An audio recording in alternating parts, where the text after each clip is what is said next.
That energy was unbelievably powerful. Yo Guan felt a chill crawl down his spine and could smell his life slipping away. His pupils tightened as Qian Xunan's strike bore down. He poured every scrap of spirit power into a shield, the strongest chrysanthemum Douluo could form, but before Qian Xunan's attack, it seemed impossibly brittle. The terrifying light blade tore through it in an instant. Yo Guan's burly form was blasted backward, crashing to the ground as fresh blood spurted from his mouth. "No!" he roared, the force piercing his body. A bloody wound opened across him, and the next moment his torso was cleaved in two by Qian Xunan. Above the Supreme Pontiff Palace, Bibi hovered, staring at Qian Xunan. "Everyone saw that, right? Qian Xunan has been demonized. He's gone mad," she shouted. "If we don't stop him, he'll destroy Spirit Hall. Two high priests, are you just going to stand there and watch?" Demon-subduing Douluo and Thousand Jun Douluo arrived. They exchanged looks and asked, "Xunan, are you truly possessed, as Bibi claims?" Qian Xunan met their gazes calmly. "Do my two uncles think I'm possessed?" The two high priests hesitated, unsure how to respond. Bibi jabbed a finger at Qian Xunan from behind. "Can't you see? He killed our elder ghost Douluo. He killed our holy maiden Hulina, and now he killed Chrysanthemum Douluo. If he wasn't under an evil god's control, why would he keep murdering our people and weakening Spirit Hall?" Demon-subduing Douluo and Thousand Jun Douluo wore troubled expressions. On one side stood the Supreme Pontiff, on the other their kin. Whatever choice they made would be wrong. Demon-subduing Douluo sighed. Thousand Jun Douluo asked, "Xunan, can you explain?" Qian Xunan looked over everyone and said, "Fine, I killed Hulina because she betrayed the sect. She brought Tang into Spirit Hall and nearly cost us several spirit saints. Those spirit saints can testify. I killed Ghost Douluo for the same reason. He knew Tang had the Clear Sky Hammer and was from the Clear Sky sect, yet he still let Tang join and encouraged a marriage between Hulina and Tang. Isn't that a betrayal of our sect? Chrysanthemum Douluo knew that Supreme Pontiff Bibi killed my elder brother Qian Xunji, yet he still aided and abetted her, acting as her dog. Tell me, if not him, then who should I kill?" He turned his gaze to Bibi "Bibi stop pretending. I already found the proof you killed my elder brother. Today will be your death." Bibi trembled, frozen for a moment, her face drained of color. I don't know what you're talking about," she stammered. Qian Xunan sneered. Bibi barked back angrily. "Don't spread rumors. Anyone can see he's been controlled by the Rakshasa god and is talking nonsense." "Controlled by the Rakshasa god?" Qian Xunan mocked. "Bibi aren't you the one who received the Rakshasa inheritance?" "What inheritance? I don't know what you're talking about," Bibi snapped. Then, shouting, she demanded, "Are you all going to stand by and watch Spirit Hall be destroyed by Qian Xunan?" At her command, Ghost Leopard Douluo and Devil Bear Douluo sprang into action. Devil Bear roared and released his spirit avatar, transforming into a colossal devil bear hundreds of meters tall, exuding a murderous aura. "Die," he thundered, leaping at Qian Xunan with massive claws. Ghost Leopard Douluo released his own spirit avatar, becoming a swift, spectral leopard that swept past Devil Bear's back and materialized behind Qian Xunan, jaws open to bite. Qian Xunan remained unmoved. Golden flames flared from his body as he stomped the ground and leapt up. The flames shifted into countless tiny swords that shot toward the Ghost Leopard and Devil Bear. The Ghost Leopard, just airborne, was pierced by the blades and pinned to a wall, blood pouring from its mouth as its will broke. The Devil Bear took the brunt of the attack but suffered dozens of blades through its shoulders. It howled, glaring up at Qian Xunan. "You bastard! How dare you wound me? I'll kill you!" Its aura surged. The Devil Bear raised a gargantuan fist and slammed it down toward Qian Xunan, who met it with a downward punch. The two blows collided with an earth-shattering shockwave that toppled houses, snapped trees, and sent up a cloud of dust. Bibi had already retreated to a safe distance. Both opponents were kinds of titled Douluo-level adversaries. Suddenly, the Devil Bear's right arm exploded. The beast cried out in agony. Qian Xunan dispatched the two remaining titled Douluo and then looked at Bibi "Bibi your turn." Seeing him advance, Bibi panicked. "Two high priests, aren't you going to act? Will you watch as Qian Xunan kills everyone in Spirit Hall? These elders are our backbone. If they die, Who will protect Spirit Hall? Demons subduing Douluo and Thousand June Douluo exchanged a look and acted. They released their coiling dragon rod spirits. Two massive rods, one red, one blue, appeared and loomed before Qian Xunan, radiating overwhelming pressure. Together they intoned, Martial Soul Fusion Skill, Annihilation of the Coiling Dragon. The two rods merged, forming an enormous divine dragon that roared and lunged at Qian Xunan. He only shrugged.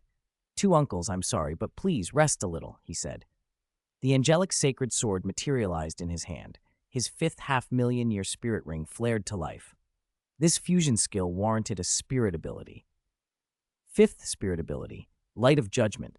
Qian Xunan slashed an infinite sword chi condensed into a titanic light blade that met the divine dragon. Light exploded, sword chi and draconic scales clashed. The dragon was split and vanished. The coiling dragon rods, exhausted, shattered, and fell in pieces. Both high priests spat blood, faces ashen and badly wounded, staring at Qian Xunan in terror. He had not only broken their fusion skill, but turned its backlash onto them. Had he pressed his advantage, they would have died. Qian Xunan nodded apologetically. "Two uncles, I'm sorry." He stepped forward. His aura sent both high priests flying. Blood spurted from their mouths. Though still alive, they were beaten and had fulfilled their duty. They lay where they fell, unable to rise. All of Bibi Dong's reinforcements had been slaughtered or incapacitated. Bibi Dong stared at Qian Xunan in disbelief. Even with such a lineup, someone like Great Priest Qian Douluo would likely have been injured, yet Qian Xunan had cut through them like a blade through cloth. Was there truly a gulf, even among Limit Douluo? Fear drained her of options. Qian Xunan regarded her coolly. "Bibi Dong, I told you, your tricks are child's play before absolute strength. Now show me what else you have. No matter what you do, you cannot stop your inevitable death today." With that, he used teleportation and appeared instantly before Bibi Dong. 62. Slay Bibi Dong. Qian Xunan looked at Bibi Dong and smiled coldly. "Bibi Dong, I have a gift for you." A small box materialized in his hand and he hurled it at her. Bibi Dong caught it, opened it, and a human head rolled out, the head of her disciple, Hulina. Rage surged through her like a living thing. She clenched her fists and snarled at Qian Xunan. "Qian Xunan, you deserve to die." "You deserve to die," Qian Xunan scoffed. "You killed my elder brother Qian Xunji and devoured him, not even leaving a corpse. Don't you deserve to die?" His body blurred, and before Bibi Dong could react, he was in front of her. He seized her by the throat, hoisted her off the ground, and said coldly, "My elder brother died by your hand. You will pay with your life." Bibi Dong choked and struggled. Qian Xunan gave a contemptuous laugh and with a flick of his wrist sent her flying. Though a titled Douluo, she was no match for his absolute power. She smashed through the roof of the Supreme Pontiff Palace, crashed into the hall below, and created a huge hole in the building. Bloodied, she crawled out of the rubble, but before she could summon a spirit ability, Qian Xunan had teleported to her side again. The angelic sacred sword flashed. A beam of judgment lanced toward her. Bibi Dong had only time to raise her arms to block. The blow hurled her backward, and she crashed hard to the stone. Her lips were pale and stained with blood. She pulled herself up, wiped at her mouth, and glared at him. "Qian Xunan," she rasped, "even if I die today, I'll drag you down with me." He gave a short, mocking laugh. "Drag me down? Do you even have the right? Then I'll show you the gap between us," Qian Xunan replied, voice flat. A frenzied light ignited in Bibi Dong's eyes. She snarled, "Death Spider Emperor, Spirit Avatar." Her body transformed instantly. 8 spindly legs sprouted from her back, 2 curved fangs jutted from her forehead, and her dress shredded away as black leather armor formed over her skin. Something in her frame shifted and grew with cracking, popping sounds, bones lengthening, muscles bulking. In moments she towered over 2 meters, then continued growing until she exceeded 4 meters. She became a living iron statue, power and terrible grace. She activated a spirit ability and fired jagged spider spines in a wild volley at Qian Xunan. He showed no fear. Slowly raising the angelic sacred sword, he gathered a razor-sharp sword intent that sliced the air itself. A terrifying fluctuation rolled outward. The spines disintegrated the moment they touched it. The force of the impact sent Bibi Dong crashing through a wall. She coughed blood and glared at him, ice in her gaze. You really think you've won? 8. Spider Emperor clone, she snarled. Her body split, and 2 Death Spider Emperors stood before Qian Xunan. They released an oppressive aura, spitting out countless strands of silk that wrapped toward him.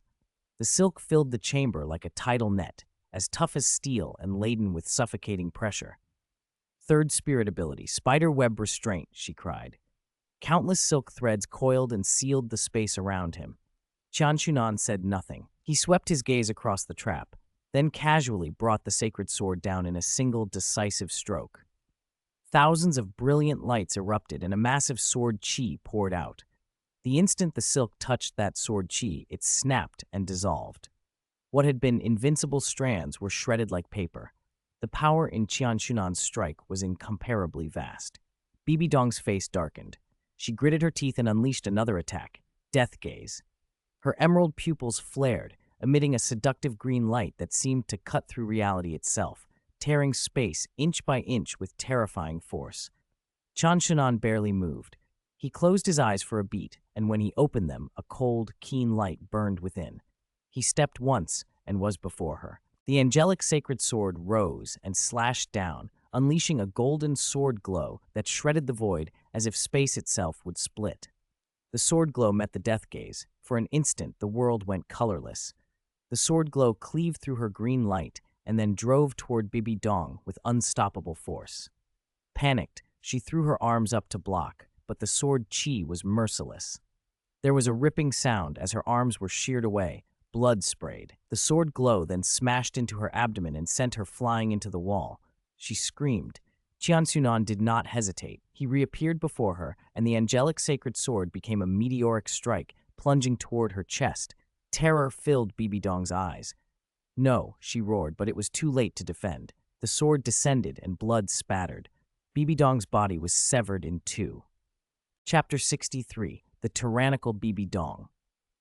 Qian Xunan stared down at Bibi Dong's corpse. He knew her 9th spirit ability, Undying Body, had brought her back from the brink before. Last time he'd nearly killed her, and she had revived precisely because of that ability. Even shattered, she could reform. He waited. Her body began to stitch itself together. In seconds, she was whole again.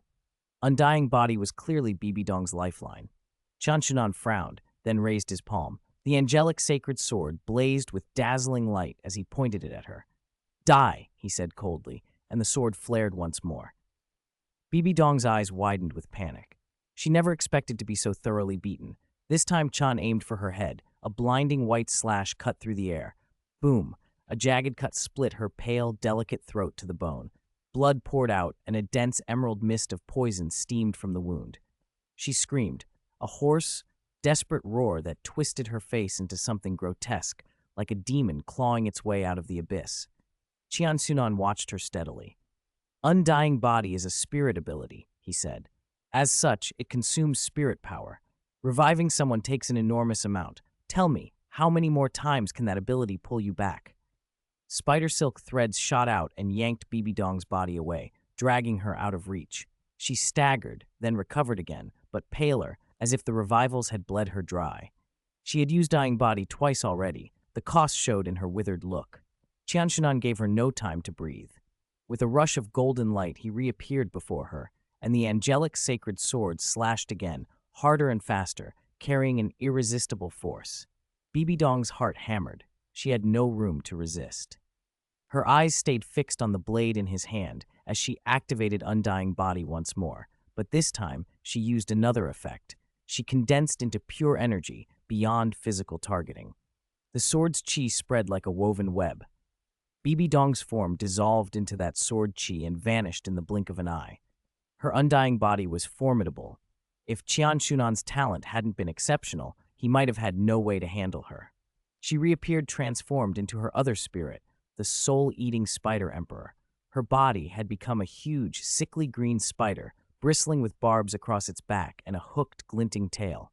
Soul-eating Spider Emperor, 3rd spirit ability, Devil Spider Summon, she cried, and countless small spiders scuttled across the ground. Their venom was lethal. Mild exposure caused ulcers, and severe cases killed instantly. Even titled Douluo-level warriors could fall into a coma from that toxin. They were meant to buy her time. Qian Xunan inspected them with indifference. He raised the angelic sacred sword. The blade erupted in a golden radiance and a torrent of sword qi.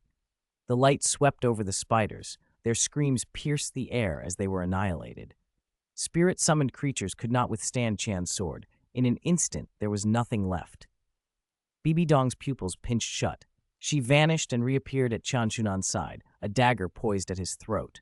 Sixth spirit ability, eternal scar, she shouted. The dagger plunged in, and black spirit power poured along the blade, seeking to rush into Qian Xunan and wreck him from within. Ding! A faint golden protective membrane shimmered at his neck, blocking the dark energy. Qian Xunan's mouth twisted into a mocking smile. Your attack is nothing but a tickle, he sneered. He kicked Bibi Dong away, leveled the angelic sacred sword at her, and said, Now it's your turn. He unfurled 6 wings and in an instant stood before her. He didn't need his Godslayer spear or his second martial soul, just a single, brutal punch to her chest. Her ribs caved, and she flew like a meteor 100 meters, coughing up blood. A flicker of sorrow crossed her face. I didn't expect it to end like this, she murmured. Her body smashed into the ground with a heavy thud. Qian Xunan moved in without hesitation and drove his fist into her skull. Bang! Her head was slammed into the earth. The ground cracked into a deep crater. Bone and blood splattered as Qian Xunan crushed her skull, her face a ruin of flesh and blood. 64. A vengeful killer. Qian Xunan had no intention of letting Bibi Dong off. He seized her by the hair, hoisted her into the air, and flung her upward. As she spun helplessly, he struck with his sword, this time aiming for her spider-like limbs. One blow sent a spider leg flying off. Ah! Bibi Dong screamed in pain, but continued to writhe wildly. Qian Xunan gave her no room to recover. He raised his right leg and kicked her hard in the abdomen. Ouch! A mouthful of fresh blood burst from her lips. Pain contorted her face. Qian Xunan closed the distance again, clenching his fist, raising it high, and then smashing it down onto her chest. Bang! The impact cracked ribs. Her chest caved inward. Crimson blood seeped from the corner of her mouth as Bibi Dong, like a broken doll, was hurled away. Qian Xunan snorted and pursued, slicing at another of her spider legs. 2 were severed. Bibi Dong's scream was a raw, agonized thing. She knew she was finished. Bloodshot, she glared up at him with hatred in her eyes. Qian Xunan, she spat, I curse you to die a terrible death. I curse you to fall into endless hell, never to be reincarnated for all eternity. Slap. Qian Xunan's hand struck her face, swelling the delicate skin. Trash like you, do you even deserve to make me suffer? He said coldly. Then he leaned in, voice like ice. You still have 6 spider legs. I'll sever them one by one. He did not intend to kill her outright. He intended to torment her, to make her wish for death and be denied it, to make life unbearable. He slashed again. Crack! One of her limbs, her left arm, was severed clean at the shoulder. Still she did not yield. If anything, her roars grew more frenzied. Qian Xunan, if you have the guts, kill me. I curse you. Retribution will come. Ha ha ha! Qian Xunan's eyes narrowed. He flicked his wrist. The angelic sacred sword flared with a blinding white light. He slashed, and with a keen, slicing sound, another spider leg fell away. Ah! Bibi Dong howled. Qian Xunan watched her coolly. Bibi Dong, will you finally admit you killed my elder brother? Bibi Dong glared back, madness and pain twisting her features. I killed your elder brother? Who saw me kill your elder brother? She sneered. On the contrary, do you think I wanted his post? I am the supreme pontiff of Spirit Hall, and you would kill me in rebellion. It seems you have coveted the pontiff's seat for a long time. If you kill me, everyone will believe Qian Xunan was controlled by the Rakshasa god, that you returned to take revenge on Spirit Hall and assassinated the supreme pontiff. Even if you become pontiff, the whole world will despise you. Ha ha ha! Qian Xunan's expression stayed unmoved. It doesn't matter if you don't admit it. I've already found the evidence. When the time comes, you will be forced to confess. Then he struck again, showing no mercy. He cleaved off another spider leg in one brutal stroke. Blood spurted, the sight horrific. Bibi Dong's beautiful face contorted with pain as she roared at him, half crazed. Qian Xunan, if you have the guts, kill me. What sort of skill is tormenting me? Kill me. She shrieked, on the edge of insanity, spitting blood that stained her teeth as she laughed like someone unhinged. You must care a lot about that slut Qian Renshui, right? Well, I'm that slut's mother. That girl went undercover in the Heaven Do Empire for me. If she comes back and finds you killed her mother, what do you think she'll do? Kill you to avenge me? Ah! Qian Xunan's gaze was like ice. Having a mother like you is the greatest misfortune of Xiao Shui's life, he said quietly. You may have given birth to her, but what did you ever give her? Do people like you even deserve the name mother? Bibi Dong shrieked back, vile and venomous. Do you think I wanted to bear her? It was your elder brother. If he hadn't raped me, how could I have borne such a bastard? Qian Xunan, your elder brother wasn't some saint. He was supreme pontiff, yes, a titled Douluo, but he couldn't even beat Tang Hao when he first broke through. Spirit Hall under him was 100 times more corrupt than mine. If it weren't for me, Spirit Hall wouldn't be where it is now. Your elder brother may have been pontiff, but to me he was a coward, a waste without courage or masculinity. If he'd had half your cunning, he wouldn't have ended up like this. Qian Xunan's eyes went even colder. Even if everything you say is true, so what? He replied. No matter what he was my elder brother. He was good to me when I was young. I am not some angel of justice to correct the world's wrongs. I am a harbinger of death returned from hell for revenge. Because he raped you, I owe you nothing. He taught you, raised you, passed on his knowledge and experience, helped you hunt spirit beasts and become powerful. I never expected to have raised such an ungrateful wretch. My reasoning is simple. He was family. You killed him, so I will kill you. Qian Xunan raised the angelic sacred sword, preparing to bring it down. At that instant, an overwhelmingly terrifying aura descended. A pressure like a mountain rolled outward, and a golden light seared through the air, splitting the space between them. Stop! A steady voice cut through the chaos. Qian Xunan looked up. The newcomer was the high priest of Spirit Hall, his own father, Qian Douluo. Chapter 65. Bibi Dong must die today. Bibi Dong must die today. Qian Douluo appeared before Qian Xunan, clad in a white robe that made him look almost otherworldly. Qian Xunan met him with a cold glare. Father, are you still going to stop me? He asked. Qian Douluo sighed. Xunan, why are you so stubborn? Stubborn? Qian Xunan snorted. Father, am I stubborn, or are you weak and timid? You. Qian Douluo was stunned. He hadn't expected his son to speak to him like this. Qian Xunan's face was hard. I don't know why you want to stop me. She killed my elder brother, Qian Xunji, your son. Even so, you won't let me kill her? Qian Xunan spat. Qian Dalu's voice shook. Qian Xunji is already dead. I don't want to see more bloodshed between us. If you kill her, what becomes of Xiao Shui? No matter what she is still Xiao Shui's mother. Qian Xunan sneered. She gave birth to Xiao Shui and never cared for her. She called her own daughter a bastard and threw her into danger to satisfy her own desires. Does she deserve to be Xiao Shui's mother? If Xiao Shui knew the truth, that she murdered her father, Xiao Shui wouldn't forgive her either. You've already killed 2 titled Douluo elders of our spirit hall and injured many others, Qian Douluo warned. If you murder Bibi Dong, it will weaken the spirit hall greatly. Qian Xunan's eyes were icy. I told you, this spirit hall can be defended by me alone. With me here, Qian Xunan, I'd like to see who dares to stand against us. Qian Douluo retorted. Father, if you try to stop me, not even you will succeed, Qian Xunan said flatly. What, are you going to attack me? Qian Dalu's question was sharp. Qian Xunan only bowed his head slightly. In that case, I apologize for the offense.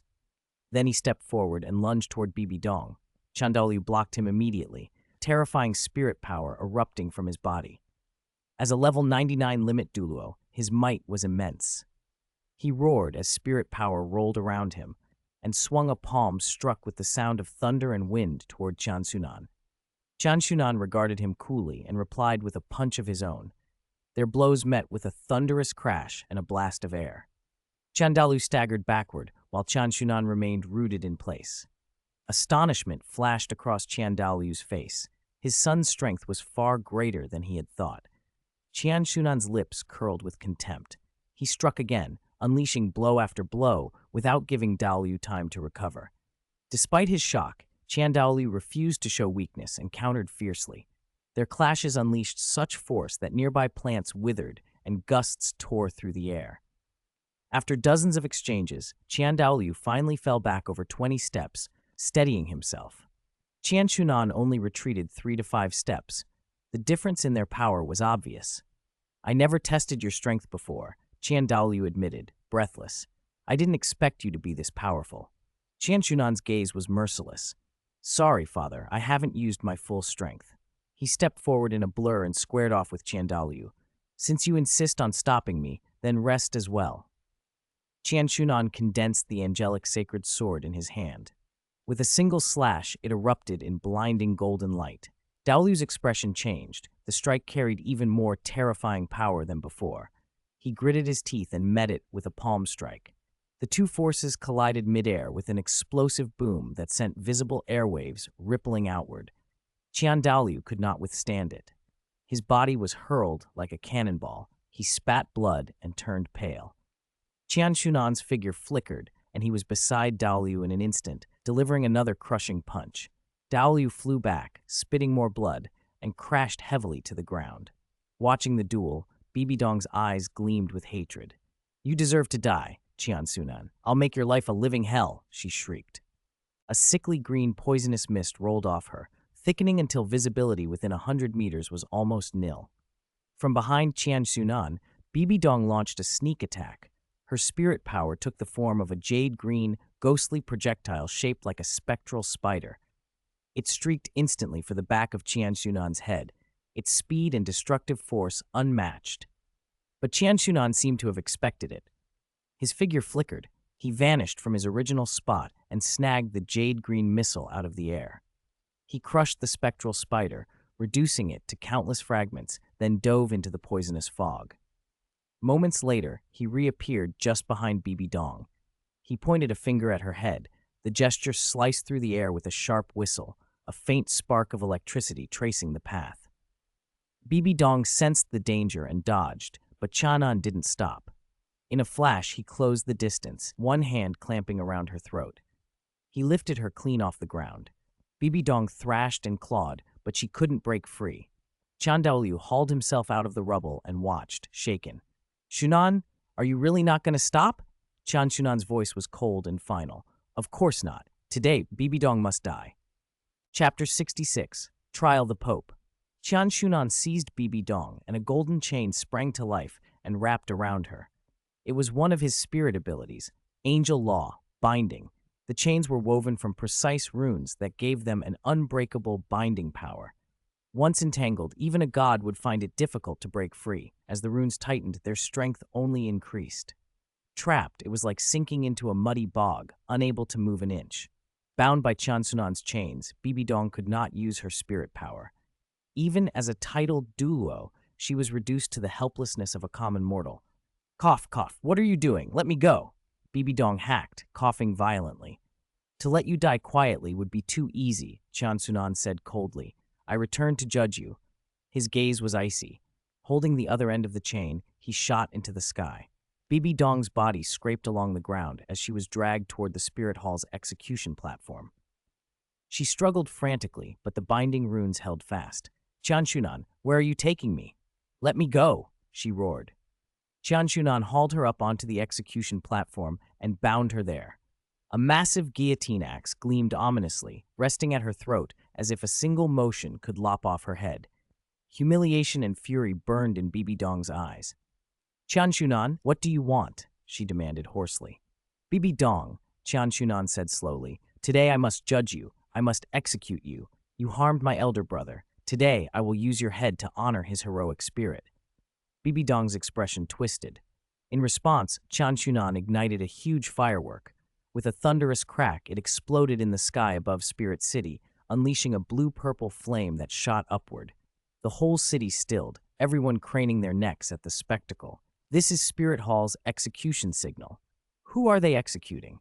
People murmured, moving toward the execution platform. There was a major battle at the Supreme Pontiff Palace today. Could it be related? The execution platform was enormous, rising in the center of Spirit City, over 30 zhang tall. It was used only for the most serious punishments. Now blue-purple flames licked across the platform, wrapping it in hot eddies and raising the temperature. People gathered at its base, and when they looked up, they all froze.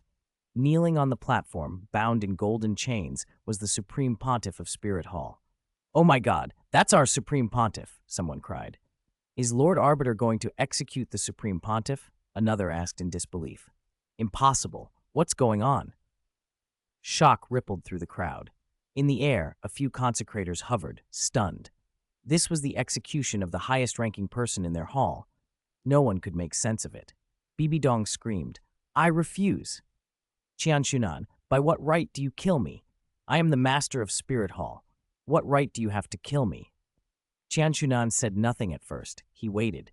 Word spread from 10 to 100, from 100 to the entire city. In a short while, the square below the platform was packed.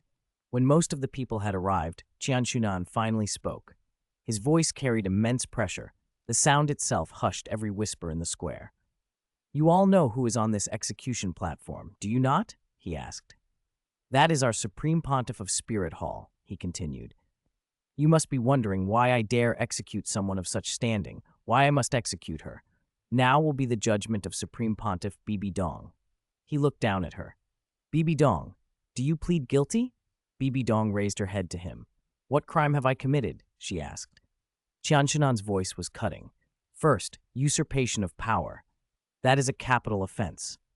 Murmurs swelled through the crowd. Qian Xunan continued, "While serving as the Holy Maiden of Spirit Hall, you murdered Qian Xunji, the Supreme Pontiff at the time, and seized his position. Such treachery is a capital crime." Bibi Dong stared at him. "You have no proof," she snapped. "How can you claim I harmed the Supreme Pontiff? He was my teacher. I would never harm him." "Still trying to quibble?" Qian Xunan roared. "I brought evidence." He gestured, and a middle-aged man materialized before everyone. The man, seeing Bibi Dong on the platform, paled and stared at Qian Xunan in terror. "Speak," Qian Xunan ordered.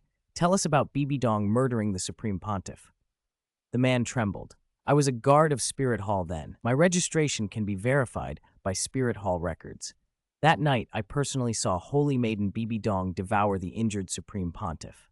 The witness's words exploded through the square. "What? Devour him? But wasn't the Supreme Pontiff killed by Tang Hao back then?" one voice wondered. "How could Tang Hao, a newly titled Douluo, have killed the Supreme Pontiff? Now it turns out Bibi Dong did it. She's monstrous." The crowd erupted, accusations and stunned cries filling the air. Bibi Dong sneered at Qian Xunan. "Do you think you can frame me by finding someone? You covet the pontiff's seat and fabricated this to seize power." Qian Shunan's gaze was icy. "On the verge of death, and you still cling to lies?" "It is because I face death that my words are true," she shot back. "If a Spirit Hall guard's testimony is all you have, wouldn't Spirit Hall descend into chaos?" Before Qian Xunan could reply, another voice, terrifying and powerful, rang out from midair. "I can prove it."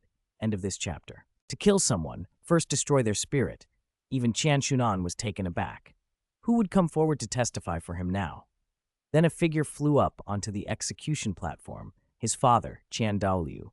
For a moment, Xunan could hardly believe his eyes. Hadn't his father always protected Bibi Dong?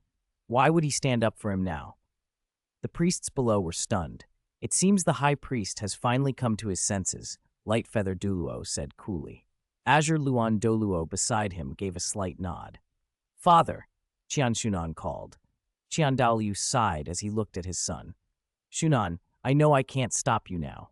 He turned his gaze to Bibi Dong, kneeling and restrained on the platform. "Bibi Dong, I have done as much as I could for you," he said. Then he looked back at his son. "The reason I always stopped you from killing her was because she is the Supreme Pontiff of our Spirit Hall, the foundation of our hall.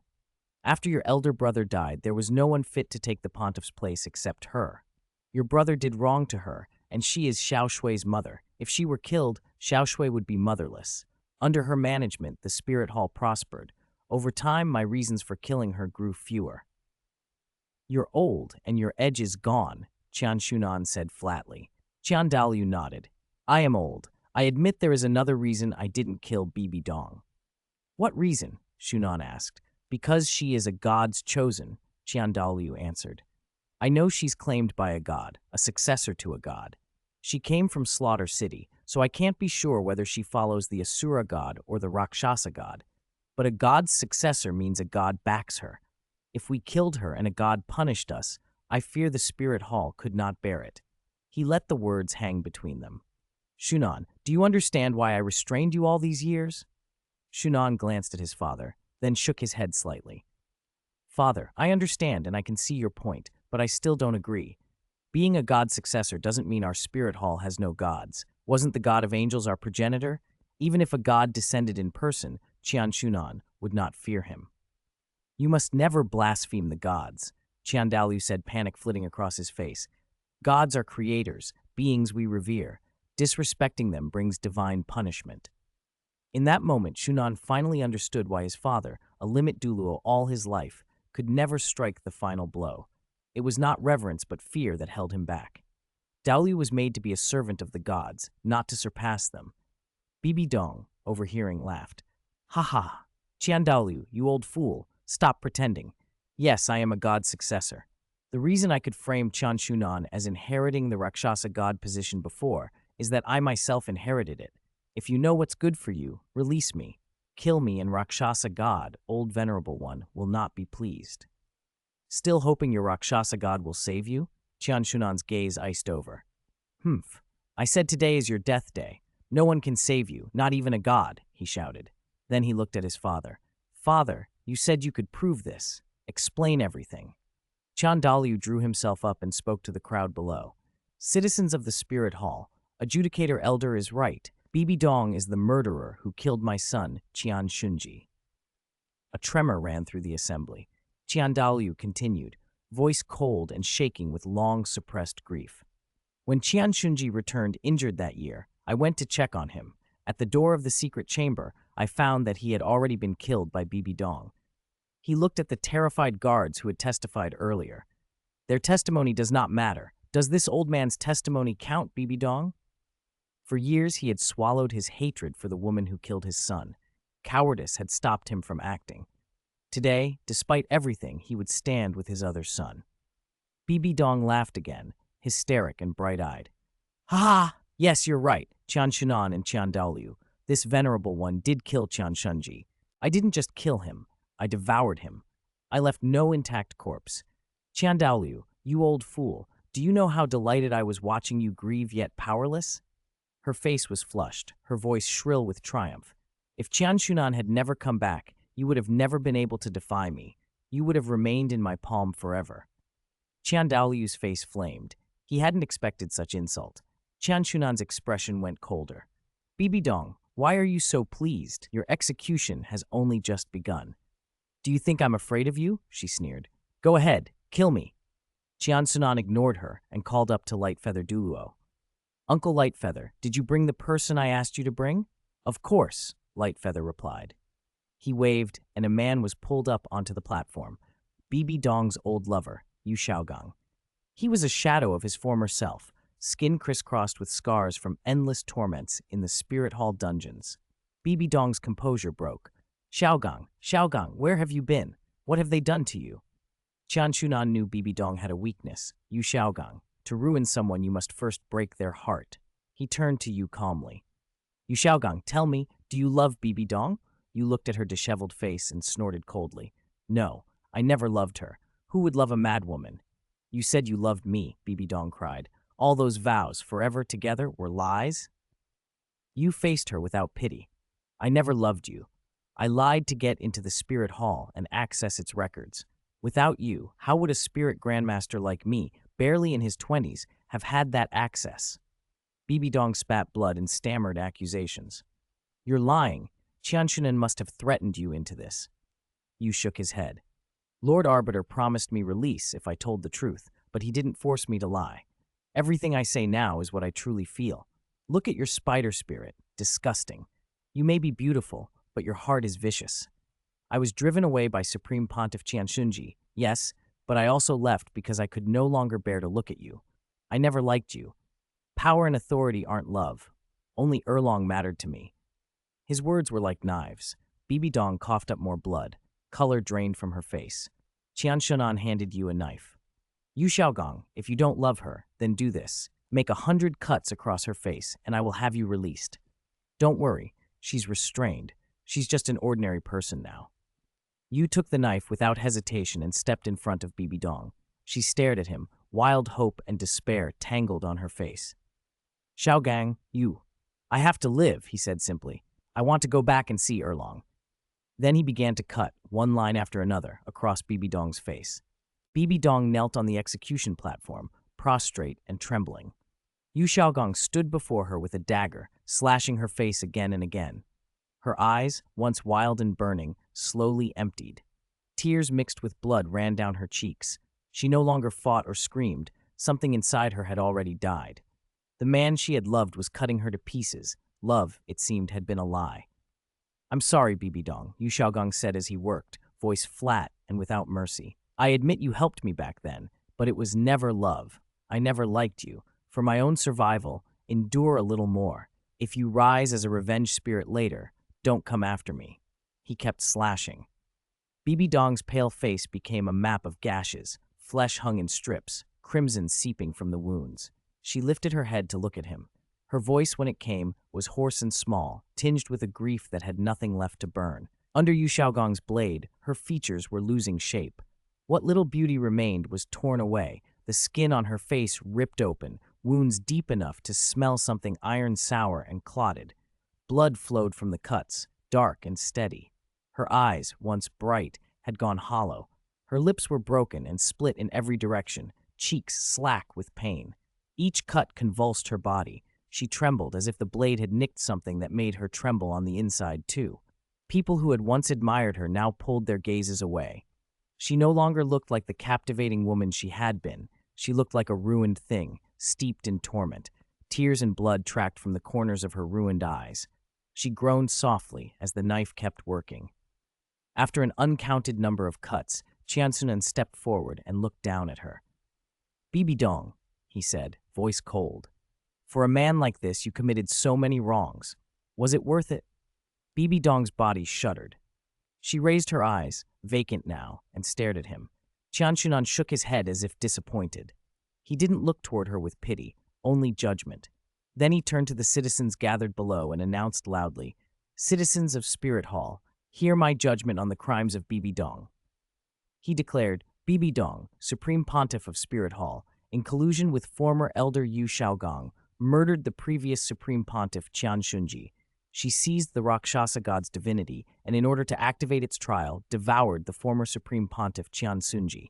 She has committed collusion, rebellion, and murder against our Spirit Hall. These crimes are many and unforgivable. His cold eyes fixed on Bibi Dong. Do you confess? Bibi Dong, spent and hollow, murmured, I confess. Then I declare, Bibi Dong shall be executed by beheading. At his words, Qian Xunan stretched out his hand. Spirit power condensed into a golden greatsword in an instant, its blade flashing with a brilliance that made the air feel thin. Far above, in the god realm, the divinities were gathered for a conference on the high platform. Asura god sat above them all, his presence like a mountain. Rakshasa god was the first to speak. Asura, she said, I want to descend to the mortal realm. Asura's gaze was ice. Why do you wish to descend? Rakshasa's laugh was sharp. Isn't it because of that brat, the angel clan descendant? He disrespected us. I want to descend and punish him, teach him what it means to insult divinities. A golden figure appeared then. An angel, impossibly beautiful, robed in white. Her hair fell like a silver waterfall. Her eyes were sapphires, and 6 holy wings unfurled behind her, pure and radiant. She looked at Rakshasa and asked coolly, Rakshasa, do you mean to descend and kill a descendant of my angel clan? Rakshasa's grin widened. Oh, angel, you cannot remain idle? Yes, I intend to kill one of your clan. Do you know the first trial I set for mortals under my divinity? The first is to devour an angel. Angel's eyes flared at the claim. Asura intervened from his high place. Punishment is merited for those who disrespect the divinities, but we cannot casually interfere in mortal affairs. That is a rule of the god realm. Rakshasa's tone hardened. What are you saying, Asura? My successor is about to be beheaded by that brat. Because it's not your successor, you can speak lightly? Rakshasa, the angel replied, voice cold. As a divinity, you would personally strike down a junior in the mortal realm? Is that fitting for you? Rakshasa sneered. Fitting? The brat insulted me first, and he intends to kill my successor. What status do I need? I'll descend and kill him. She began to step forward. Angel unleashed a flicker of divine power to stop her. Asura's voice cut through, low and commanding. Stop! His presence spread like a weight. If you would cause trouble under my watch, there will be consequences. The angel and Rakshasa both halted. Asura, Rakshasa protested, my successor is at stake. As a divinity, Asura said, I permit you to unleash divine power to punish the mortal who disrespected you. But personally descending to murder a junior is beneath you. Maintain distance, use your power without directly interfering. Rakshasa considered, then inclined her head. Very well, unleashing divine power can kill that brat. The angel stepped forward, objecting loudly, but Asura's aura swelled and suppressed her. Angel, will you break the rules of the god realm? The angel fell silent beneath his pressure. Back in the mortal realm, Qian Xunan's golden greatsword radiated oppressive power. He raised it and proclaimed immediate execution. He swung the blade down toward Bibi Dong's neck. The assembled citizens gasped. Qian Douluo looked up, alarmed. What's happening? He muttered. Then the sky changed. Dark clouds rolled across the heavens, lightning forked, thunder rattled as if the world itself answered. A great energy burst overhead and a furious voice boomed, You dare kill my inheritor? From the sky, a pitch-black chain shot down and locked around Qian Xunan's spirit sword, shattering its motion. A colossal figure formed in the clouds, an immense Rakshasa phantasm, 100 jang tall, sheathed in shadow and rage. Barbs studded her arms. Her body was scarred and seamed as if worms crawled under her skin. Tentacles lashed out from her torso, writhing in every direction. Her mouth was a maw of fangs. A crimson tongue licked those teeth. The sight of her filled the crowd with terror. Qian Xunan looked up at the phantasm and sneered. I said I would kill Bibi Dong today. If divinities block me, I'll kill divinities. If Buddhas stand in my way, I'll kill Buddhas. Rakshasa god, can you stop me? He condensed a long spear in his hand, black and blood-red shafts wrapped in eldritch runes. It felt like winter to hold, cold and absolute. He poured soul power into the spear. The weapon thrummed and flared. With a fierce cry, he hurled it at the Rakshasa phantasm. The spear tore through the space between earth and sky like a comet, leaving reality itself shredded along its path. The Rakshasa phantasm recoiled as the spear drove toward her. For a moment, fear flickered in that vast, terrible presence. Qian Xunan abandoned the greatsword he had summoned, and in the same motion, formed another weapon, an angelic sacred sword in his right hand. Without a second's hesitation, he raised it and brought it down on Bibi Dong's head. The blade fell, the air split, and blood sprayed. Kill gods! Kill gods! Qian Xunan raised his hand and brought down the angelic sacred sword. In an instant, it struck Bibi Dong's head clean off.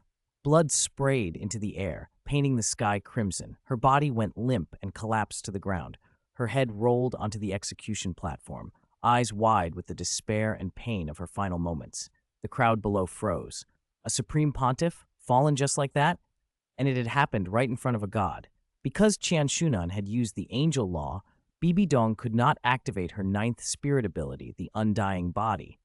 Her spirit power was nearly exhausted. She had no reserves to revive herself. She was utterly, irreversibly dead. At the same time, Qian Xunan's dark, long spear sliced through the air toward the Rakshasa god phantasm above. The apparition went white with dread as the spear hurtled at her. She raised an arm to block. The arm shattered instantly. The spear drove into the phantasm's chest. There was a cracking sound as the chest fractured. The Rakshasa god's face twisted with pain and disbelief, but the phantasm's form did not collapse. Only the pain intensified. She roared in fury. She had not expected her manifested phantom to be wounded by this boy. The last time Qian Xunan had struck at her, what he had destroyed were only residual divine sense fragments left in the inheritance ground, at most the strength of a titled Douluo. Now the phantom before him was a projection of her true body, carrying godly power, and yet it had been hurt, wounded by his spear. Eyes in the crowd widened in astonishment and fear. My God, is that really a god? Someone whispered. How could there be something so terrifying? Could it be the Rakshasa god?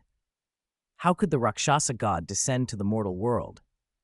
Did Lord Arbiter killing the Supreme Pontiff offend the gods? Shock and terror warred in every heart. On one hand, Qian Xunan had beheaded Spirit Hall's Supreme Pontiff right before a god. On the other, a supreme wrathful god now hovered above them all. Qian Daoliu stared up at the phantasm, fear creeping into his voice. How is this possible? A god has descended into the world. He faltered, then muttered, killing Bibi Dong actually angered a god. Did we make a terrible mistake? Qian Xunan ignored Bibi Dong's corpse. He stepped into the air and rose to face the god. The Rakshasa god glared at him and bellowed, "Boy, you have provoked gods again and again. Do you not fear divine punishment?" Qian Xunan sneered. The dark spear flew into his hand, the words God-slaying along its length glowing faintly. He fixed the Rakshasa god with an icy stare and spoke slowly, each word measured. "God, do you know what this spear is called?" The Rakshasa god, having taken a wound, still spoke with disdain. "Why should I know?" Qian Xunan's eyes burned. "Because whether god or demon, I will make them die beneath the tip of my spear." The Rakshasa god laughed, contemptuous. "Arrogant, a mere mortal dares to claim he slays gods?" Qian Xunan laughed back, bold and unflinching. He raised his spear and declared, "You're right, this spear's name is Godslayer." The words barely left his mouth when an overwhelming aura burst from him. He felt like a demon god descended to the mortal plane. His gaze held nothing but iron resolve. Below, Qian Daoliu cried out in alarm. "Xunan, what are you doing? That's a god. Don't provoke it." Qian Xunan ignored the pleas. He pointed the Godslayer at the Rakshasa god and said, "This spear is my conviction. In another world, I used it to kill a god. That is why it bears this name. Today, I will see if your so-called god can withstand my Godslayer." Without hesitation, he thrust the spear forward. The Rakshasa god snorted and unleashed a storm of massive tentacles. Qian Xunan met them head-on, and the spear flared. A blinding brilliance swept out, shredding those tentacles to pieces. The phantasm flapped her immense angelic wings, and streaks of lightning descended from the sky, striking toward Qian Xunan. The whole sky seemed to explode. The thunderbolt attack washed across Sky City with boundless fury. Xunan did not flinch. He moved through the lightning and intoned, "Angel law, binding." Runes coalesced into chains of spirit power around him, and those rune chains lashed out to bind the Rakshasa god's remaining tentacles. With a harsh shout, he swept his spear, dispelling the bolts of lightning, then launched himself toward the phantasm. As he surged forward, 6 angel wings unfurled from his back, and his 9th spirit ring flared into being, casting a crimson light. A colossal angelic phantom manifested behind him. Qian Xunan roared, "Angel law, annihilation!" He brought the Godslayer down in a decisive, crushing strike. Law, law! A huge black beam of light shot out and slammed straight into the Rakshasa god. For the first time, the Rakshasa god's face changed. She felt a strange binding aura clamp around her. "Damn it, how can this mortal possess the power of law?" she gritted out. "This is law. How is this possible, kid? Who are you?" Horror flickered across her eyes. It was almost impossible to believe that a mortal from the human world, a Limit Douluo, could wield the divine power of law. Mortals usually had only spirit abilities. Above them were domains, rare and dangerous. Law, however, stood above spirit abilities and domains alike, something only gods could possess. Law was the rule that bound all things. Only law could bind a god. Watching Qian Xunan attack, the Rakshasa god realized she had hugely underestimated him. Even as a god, she could be constrained by the power of law. The long spear descended. A terrible, endless light swept toward the Rakshasa god. Bang, bang, bang, bang, bang! 7 concussive explosions ripped through the air. With each blast, the Rakshasa god's phantasm cracked, sheer inch by inch, breaking into glittering specks of golden light that scattered and vanished. The phantasm collapsed completely, dissipating into the sky as if it had never existed. Gasps rose from below. A god had fallen. Everyone, no matter who they were, stared in stunned disbelief. Adjudicator Elder? A god-slayer? Oh my god, the Arbiter actually killed a god. How much power does it take to slay a god? None of it made sense. There in midair stood Qian Xunan, spear in hand, towering like a war god at the pinnacle of the heavens, looking down on all below. His figure seared itself into the minds of everyone present.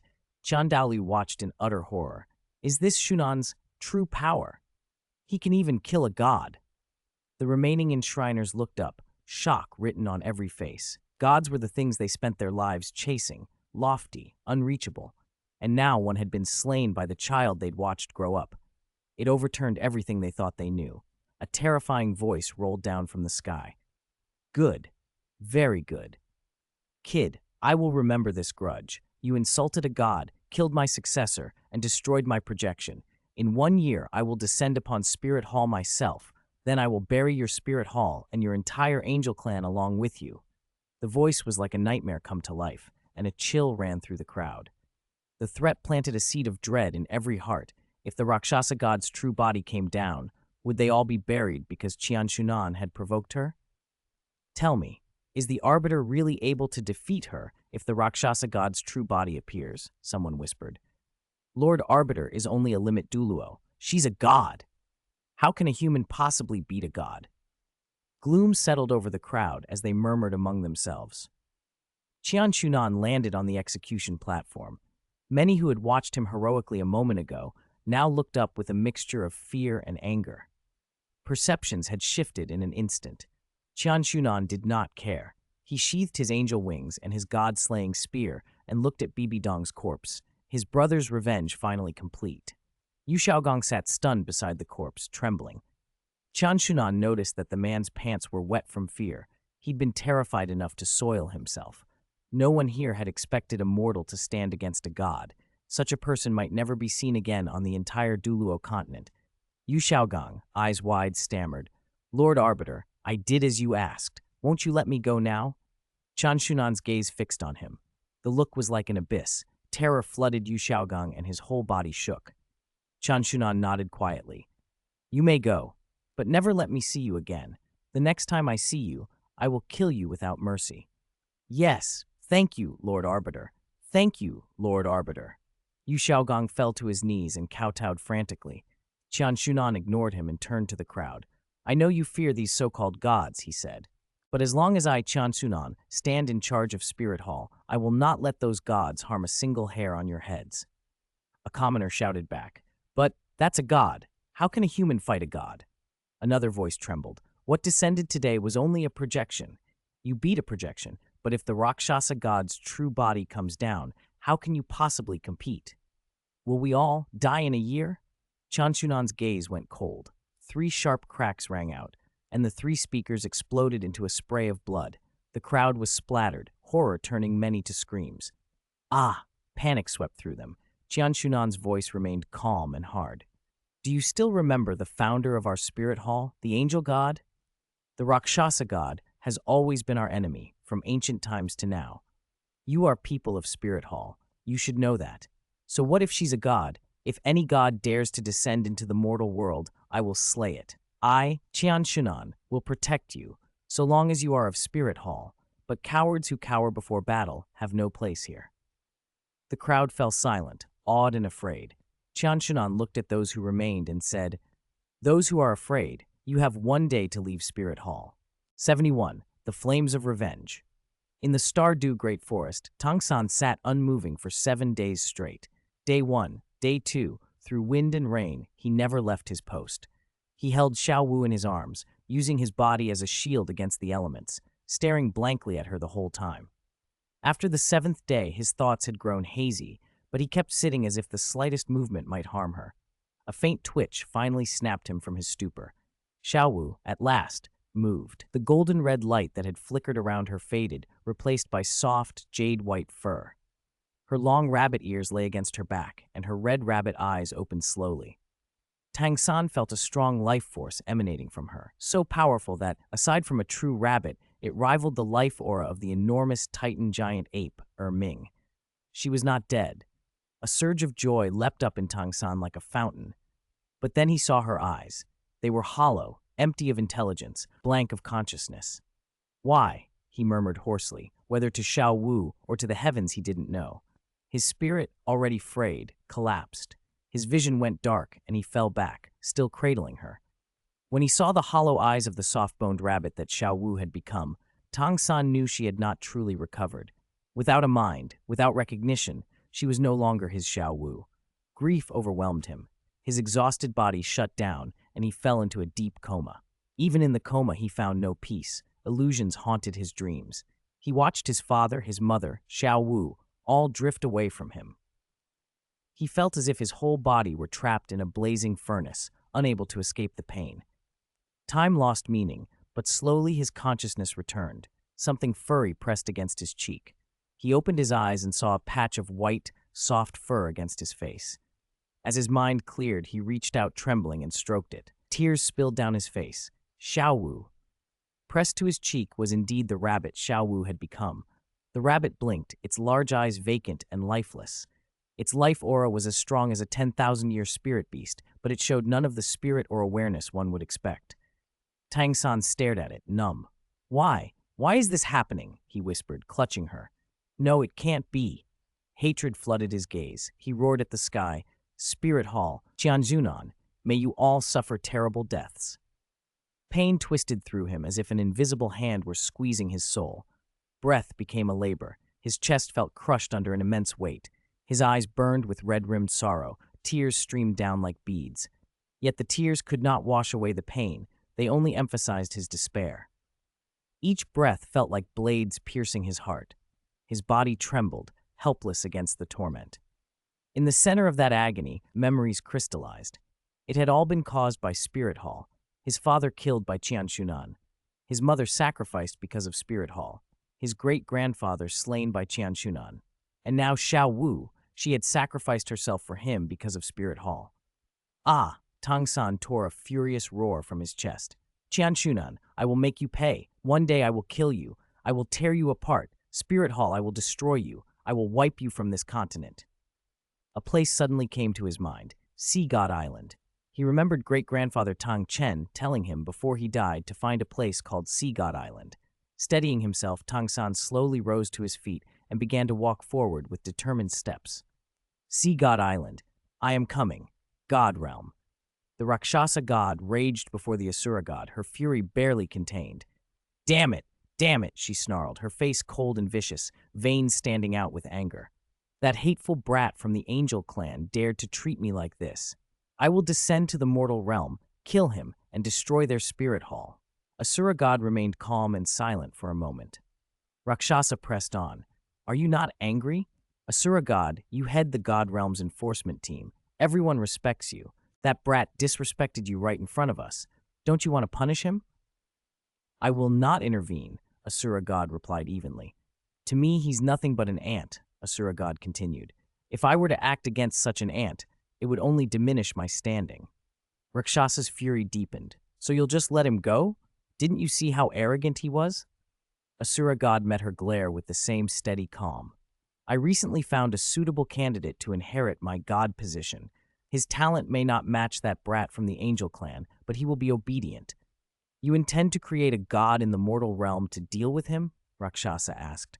As for matters of the mortal realm, Asura god said, let the mortal realm resolve them. Rakshasa snorted coldly. I am not as lenient as you. Tomorrow, she hissed, 1 day in the god realm equals 1 year in the mortal realm. So tomorrow I will descend to the mortal realm and annihilate that brat in Spirit Hall. You cannot stop me. Asura god neither agreed nor objected. Rakshasa added, that angel is very annoying. I don't want her interfering. Asura god nodded once, calm as ever. I will send her to perform other tasks. End of chapter. Chapter 72, God-Slaying Spear. In a vast forest, a huge tiger gave chase to a small figure. It was a massive white tiger, over 15 feet long, crowned with bulging muscles that spoke of terrible strength. Its fur was pure as snow, shimmering in the sunlight with an air of majesty and inviolability. The tiger's eyes burned like rubies, sharp and cunning, full of wild ferocity. When it fixed its gaze on prey, its pupils slit thin as if watching death descend. Its fangs were like blades, its limbs powerful enough to shake the earth with each step, its claws like iron, ready to rend anything in their path. A short, thick tail helped it turn with unnatural agility.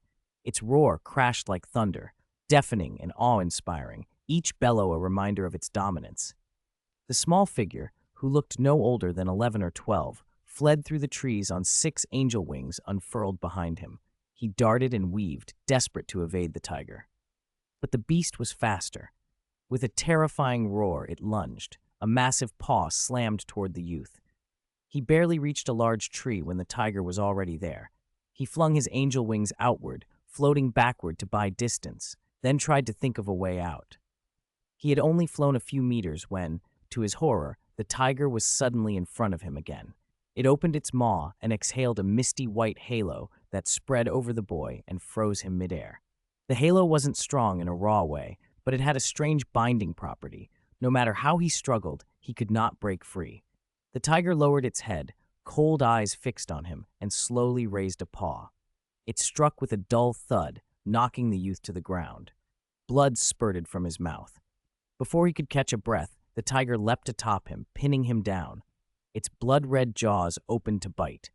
He punched blindly at the beast, smashing his fists into fur and muscle, but it did nothing to loosen its hold. Despair washed over him. Powerlessness threatened to crush his will. Was this where he would die? Helpless, he watched the fangs come down toward his throat. Still, he kept pounding at the tiger, once, twice, refusing to give up. "I don't want to die," he cried. "I want to live. I want to go back to the Douluo Continent." In that instant, time seemed to freeze. Spirit power gathered in his hand, an odd, potent blend of his angel spirit and his dark angel martial soul. That power condensed into the form of a long spear in his grip. He clutched it and, with everything he had left, thrust it toward the tiger's head. There was only that one thought, the spear and its target. Even if he knew he might die, he poured his will into that blow. The spear struck home. Blood spurted. The long shaft drove into the tiger's tough skull and kept pushing. The beast let out a pained scream and thrashed desperately, but the spear bore on, finally piercing through. The tiger's struggles grew feebler, then it fell still. The boy forced himself out from under the carcass and pulled the spear free. It was black and red, etched with strange, complex patterns. A faint red mist flowed along its length, and the moment he released it, the whole shaft flared with dazzling red light, as if it were alive. He collapsed to the ground, panting, utterly spent. He should have been dead a moment earlier. The spear had appeared from nothing, and with it had come a rush of information into his mind. "Is this the spear of belief, born of my own conviction?" he murmured. Spirit Hall. Qian Xunan slowly woke. It was already daylight. He blinked and said under his breath, "It's been a long time since I had a dream." The dream, or memory, lingered in him. He reached out and condensed the god-slaying spear again. Unlike the translucent image in his vision, the spear in his hand now bore a clear inscription, God-slaying. He turned it over, thoughtful. This spear had been forged from his belief in spirit power at the moment he was teetering on the edge of death. It possessed a growth attribute. Every time Qian Xunan killed a spirit beast, the spear grew stronger. Though it looked solid, its structure was primarily his spirit power, so its fundamental strength reflected the power within him. He knew, too, that this spear would go with him into battle, its power rising as he did, until one day he stood against and slew a true beast god. Only then would the weapon fully live up to its name. Qian Xunan sheathed the god-slaying spear and murmured, low and sharp, "Rakshasa god, I'm waiting for you." End of chapter. Chapter 73. The Papacy. The Spirit Hall Conference was convened again. The 7 great elders, Qian Xunan, and several other Spirit Hall elders gathered in the hall. Chrysanthemum Douluo and Ghost Douluo had already been killed by Qian Xunan. The remaining elders were severely wounded. Though not dead, their injuries would not heal quickly. When those elders entered the conference hall and saw Qian Xunan, they immediately bowed respectfully. "Greetings, Lord Arbiter," they said. None of them dared show the slightest disrespect now. After witnessing Qian Xunan's power, they no longer dared oppose him. The 7 great elders were prepared, and the meeting was presided over by Great Elder Qian Douluo. Once everyone had assembled, Qian Douluo spoke. "Everyone, we are here today for a Spirit Hall conference. As you know, recent events have been disastrous. 2 great elders and Pope Bibi were executed for their crimes, and several elders were gravely injured. While we have purged 3 parasites from our halls, the blow has left us severely weakened." He scanned the assembled elders. "A country cannot be without a ruler for a day, and neither can our spirit hall. With Pope Bibi gone, we urgently need to elect a new pope to manage the hall's affairs. We must also discuss how to confront the crisis before us. Who do you think is most suitable to be pope and lead the spirit hall?" Qian Douluo asked. Saint Dragon Douluo answered immediately. Reporting to Great Elder, does this even need saying? Lord Arbiter's strength is unmatched, and he is now the youngest titled Douluo in our hall. If not him, Who else could possibly be fit? Spirit Eagle Douluo and Lion Douluo spoke in quick succession, agreeing that Lord Arbiter was the obvious choice. Radiant Feather Douluo added, Xunan is by far the most suitable to inherit the papacy. Azure Luan Douluo and the other great elders nodded in agreement. Qian Douluo looked to Qian Xunan. Then it is decided.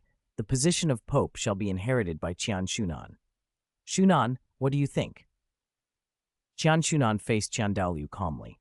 Father, I do not covet the title. What matters to me is the legacy of the Spirit Hall. I had intended Xiaoshui to inherit this position, but she is currently on a mission in the Heaven Do Empire and may be away for some time. I will serve as Pope temporarily. Once Xiaoshui returns and proves capable, I will hand the office to her. Qian Douluo frowned. Even if Xiaoshui returns, she is too inexperienced. She is not suitable to be Pope. Don't decline, Xunan, Azure Luan Douluo urged. Golden Crocodile Douluo, who had been silent until now, spoke up. As the eldest among the great elders, senior even to Qian Douluo, his words carried weight. Qian Xunan, the position of Pope brings not only honor, but responsibility. He continued steadily. You have avenged your elder brother and cleansed some of the corruption in our hall, but you have also brought disaster upon us. No matter how powerful you are only a Limit Douluo. That Rakshasa god is a deity from the god realm. She is our sworn enemy, but how do you expect the Spirit Hall to stand against a god? Qian Xunan met Golden Crocodile's gaze without flinching. Uncle Golden Crocodile, I've said it before. As long as Qian Xunan remains in the Spirit Hall, I will protect it one day at a time. As for the Rakshasa god, if she dares to come to the mortal realm, I will make sure she never returns. The words were bold, even arrogant, but many in the hall now believed him. They had watched him kill the Rakshasa's projection in a single move. Still, a god was a god, and fear remained. Golden Crocodile nodded slowly. If you genuinely intend to protect the Spirit Hall, you should accept the papacy. As Pope, protecting the hall will be your foremost duty. You say you will hand the position to Xiaoshui. Do you think her shoulders are ready to bear such a burden? Qian Xunan bowed slightly. Your point is well taken. I will accept the position. But my protection of the Spirit Hall is not because of the title. I am a member of the Qian family, a descendant of angels. Protecting the hall is my responsibility. I will serve as Pope until Xiaoshui can shoulder this great duty. The elders murmured their assent. Qian Douluo spoke again. The matter of the Pope is settled. Next, we must decide how to deal with the Rakshasa god. A hush fell over the hall. No one present, aside from Qian Xunan, had any confidence in fighting a deity. Qian Xunan broke the silence. I've said from the beginning that I fear no god. If the Rakshasa god comes, I will kill her. Qian Douluo shook his head. It's not that we don't believe you, Xunan, but the opponent is a god. If we could contact our ancestors, perhaps they could find a way to restrain her. Most agreed that seeking the elders' ancestors was the most reliable approach for now. Qian Xunan said nothing. He knew mortals' words would not fully convince them. He could only wait. When the Rakshasa god descended, he would prove everything. After all, he had slain that god once before. When the conference ended, Qian Xunan recalled another matter and left the Spirit Hall. On the main road outside, a short-haired, middle-aged man stumbled along, carrying a bundle and sweating in the heat as he rushed toward the Heaven Do Empire. Erlong, wait for me. I'll be there soon, he muttered, wiping his brow. This was Grandmaster Yu Xiaogang. Qian Xunan had kept his promise and released him, but he had not provided a carriage, food, or funds. Yu Xiaogang's belongings had been confiscated while he was imprisoned. Thrown out penniless, he had neither money for food nor carriage fare. Even as a great spirit master, the Heaven Do Empire was a long way off. Traveling day and night without rest would still take 1 to 2 months. Yu wiped his face and pressed on, when suddenly an overwhelmingly powerful aura flared before him. His eyes widened in terror. A white-clad figure descended gracefully in front of him. You promised to let me go, Yu stammered, panic-stricken. Qian Xunan regarded him coolly. I promised, and I kept my promise. I released you. Yu's voice shook. Then Qian Xunan continued in the same calm tone. You spent 10 days and couldn't even leave the territory of our Spirit Hall. Is that my fault as well? Fear drained the color from Yu Xiaogang's face. What do you want from me? He whispered. Qian Xunan's lips curved into a faint smile. If you hadn't seduced Bibi back then, perhaps none of this would have happened. My elder brother's death bears your share of responsibility. I remember saying at the time, don't let me meet you again. If I do, there will be no mercy. Qian Xunan enunciated every word clearly. Yu Xiaogang's expression turned to stark terror as he realized the promise had not been empty. End of chapter. Chapter 74. Torture and Kill Yu Xiaogang. Yu Xiaogang's body shook uncontrollably before Qian Xunan. Terror filled him so completely he could hardly think. Lord Arbiter, he gasped, staring up at Qian Xunan, are you going to kill me? He had never imagined this. Qian Xunan had once spared him, yet now he had pursued him. Qian Xunan's expression was flat. Yes, I will kill you. Yu Xiaogang dropped to his knees. He had seen Qian Xunan slay a god with his own eyes. With Qian's stature and power, no one could save him. Please, please spare me, he pleaded, kowtowing so fervently his forehead bled. Qian Xunan snorted. In that case, go meet the king of hell. Yu Xiaogang felt the pressure of Qian Xunan's aura pressing down on him. He panted, dizzy, golden sparks dancing at the edges of his vision. Lord Arbiter, please, let me go. I can be of use to you. Qian Xunan's voice remained cold. Give me a reason to spare you.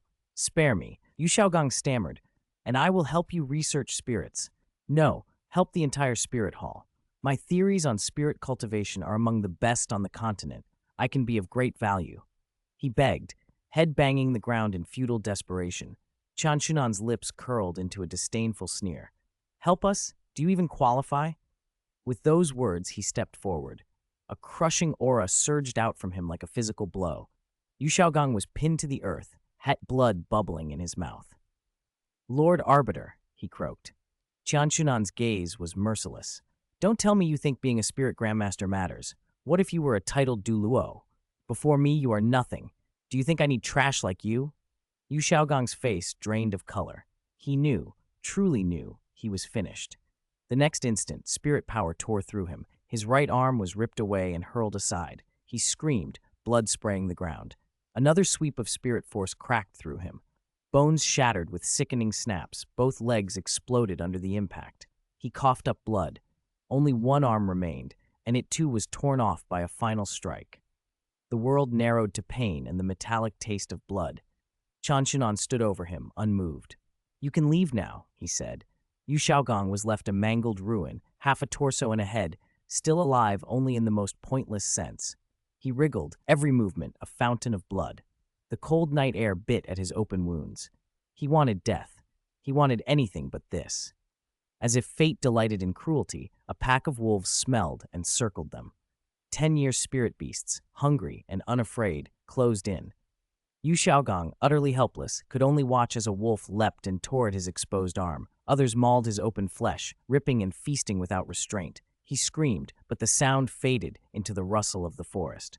A figure appeared at a run. Tang had been returning from the Stardew Great Forest when he happened upon the scene. Seeing his teacher under attack, fury ignited in him. He bore down on the pack like a storm. Tang seized a wolf by the neck and hurled it aside, smashing its skull. He crushed another with a single strike, bone and spirit power splintering. The rest of the beasts met the same ruthless end. None could stand before him. In moments, he stood breathing hard over Yu Xiaogang's broken body. Teacher! Teacher! Tang sank to his knees, horror and disbelief twisting his face. What happened? Who did this? Yu Xiaogang's eyes fluttered open. He focused on Tang with agonizing slowness. Little San, he murmured, voice thin. I never thought I'd see you before I died. Who did this? Tell me. Tang embraced him, hands trembling. It's Qian Xunan of Spirit Hall, Yu Xiaogang whispered, each word a struggle. I hate him. You must avenge me. His hands fell away, his breath stilled, his eyes dimmed. Tang pressed a palm to his teacher's chest, felt only the cold of death. Teacher! Tears streamed down his face in hot tracks. His body shook with grief that went deeper than sorrow. This was a wound to the soul. Memories surged. His mother sacrificed because of Spirit Hall. His father slain at Qian Xunan's hands. Xiaowu's selfless sacrifice. Now Yu Xiaogang, another life taken by the same ruthless institution. Rage eclipsed his grief. Tang rose, staring at the mutilated corpse with eyes that had gone ice cold. No, he whispered to the indifferent night. a sound that was neither plea nor prayer. Qian Xunan, Spirit Hall, you have killed my teacher. I will make you pay. The next day, Spirit Hall was unusually lively. Lanterns and banners hung everywhere, lending the place a festive air. On the main seat of the Supreme Pontiff Palace, Qian Xunan sat in solemn dignity. The elders and all the members of Spirit Hall below knelt before him. At the side, the master of ceremonies called out in a booming voice, "Offerings to the ancestors." Qian Xunan stepped forward to the statue of the angel god, lit 3 incense sticks, and placed them in the burner before the idol. The master of ceremonies intoned, "By the angel's blessing, the new emperor ascends." Qian Xunan rose and walked slowly to the imperial throne. From this day forward, I officially assume the position of Supreme Pontiff of Spirit Hall. I ask for everyone's cooperation. Everyone present, save for the 7 great consecrated elders, prostrated themselves before him. "Hail, Supreme Pontiff!" Their voices rose in unison, thunderous and perfectly synchronized. The 100-meter-tall statue of the angel god flared with brilliant light, bathing the hall in a holy glow. Qian Xunan nodded with satisfaction and smiled. He had officially become the Supreme Pontiff of Spirit Hall, an authority above 10,000 people. Calmly, he said, "Rise." "Thank you, Supreme Pontiff," came the reply as the crowd stood. Qian Xunan looked over them with calm authority. "You all hold important positions within Spirit Hall, and I will not interfere with your duties. However, the Hall of Judgment will be established under my command. From today on, the Hall of Judgment will supervise Spirit Hall. Any corruption discovered will be dealt with harshly and without mercy." "Yes, Your Excellency." The salute that followed was once again loud and precise. An elder stepped forward then and asked, "Your Excellency, should the plans initiated by the former Supreme Pontiff be halted now?" Qian Xunan regarded them with a steady gaze. "Tell me," he asked, "what plans did Bibi put in motion?" The elders and ministers fell into explanation. Bibi had left behind 3 major plans. First was the spirit hunting plan, to hunt 10,000-year spirit beasts in the Stardo Great Forest to augment her spirit power. Second was a plan to eliminate major powerhouses on the Douluo Continent, the 7 Treasure Glazed Tile School, the Blue Lightning Tyrant Dragon Clan, the Clear Sky Sect, and others. Third was the grand plan to unify the continent, establish Spirit Hall as the Spirit Empire, have Qian Renshui annex the Heaven Do Empire, then press on to subdue the Star Luo Empire and bring all under Spirit Hall's rule. Qian Xunan considered this and nodded slightly. Unifying the continent, he felt no mania for conquest, but he could see the advantage. If Spirit Hall became the bedrock of a spirit empire, it would only strengthen their position. Since Bibi had already laid most of the groundwork, he saw no reason to abandon the effort. As for the spirit hunting operation, Bibi was dead, and he didn't need to collect spirit rings. There was no reason to continue that hunt. And regarding Qian Renshui in the Heaven Do Empire, he had promised to let her carry out her plan. He would not interfere. Everything would proceed as she intended. "Many of these plans are already underway," Qian Xunan said. "Then we shall continue to execute them." "Yes, Your Excellency, the Supreme Pontiff." Having made his decisions and arranged several matters, Qian Xunan dismissed the court. With that, he solidified his position as the true master of Spirit Hall. Time moved on. Heaven Do City, Shrek Academy, Dean's office. Flender's brow was furrowed. Liu Erlong stood before his desk, pleading with him. Flender managed a bitter smile. "Erlong, there's nothing I can do. That's Spirit Hall. Even though Supreme Pontiff Bibi is dead, her successor is Qian Xunan, a man who dared to slay a god. How could we possibly retrieve Xiaogong from his grasp?" Liu Erlong's eyes reddened. "But are we just going to leave Xiaogong in Spirit Hall forever? He stood by us back then." Flender weighed the words. "For now, all we can do is plan for the long term." Liu Erlong's face crumpled. "Xiaogong, if little San were here," Flender said haltingly, "it would be different."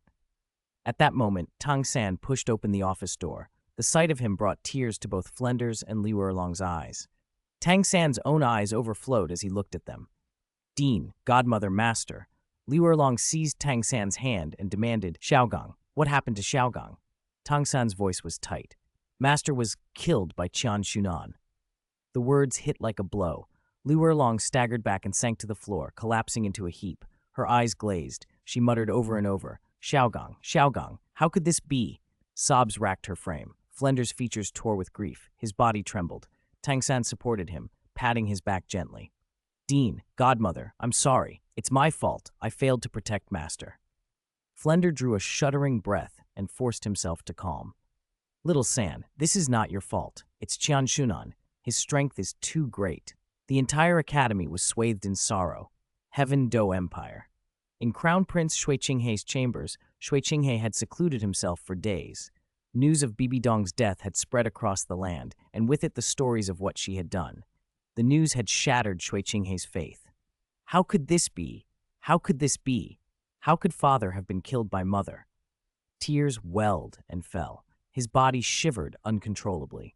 If anyone had been most affected by Qian Xunan's judgment, it was Qian Renshui, who had been living in the guise of Shui Qinghei. Her father had been killed by her mother. Now her mother was dead too.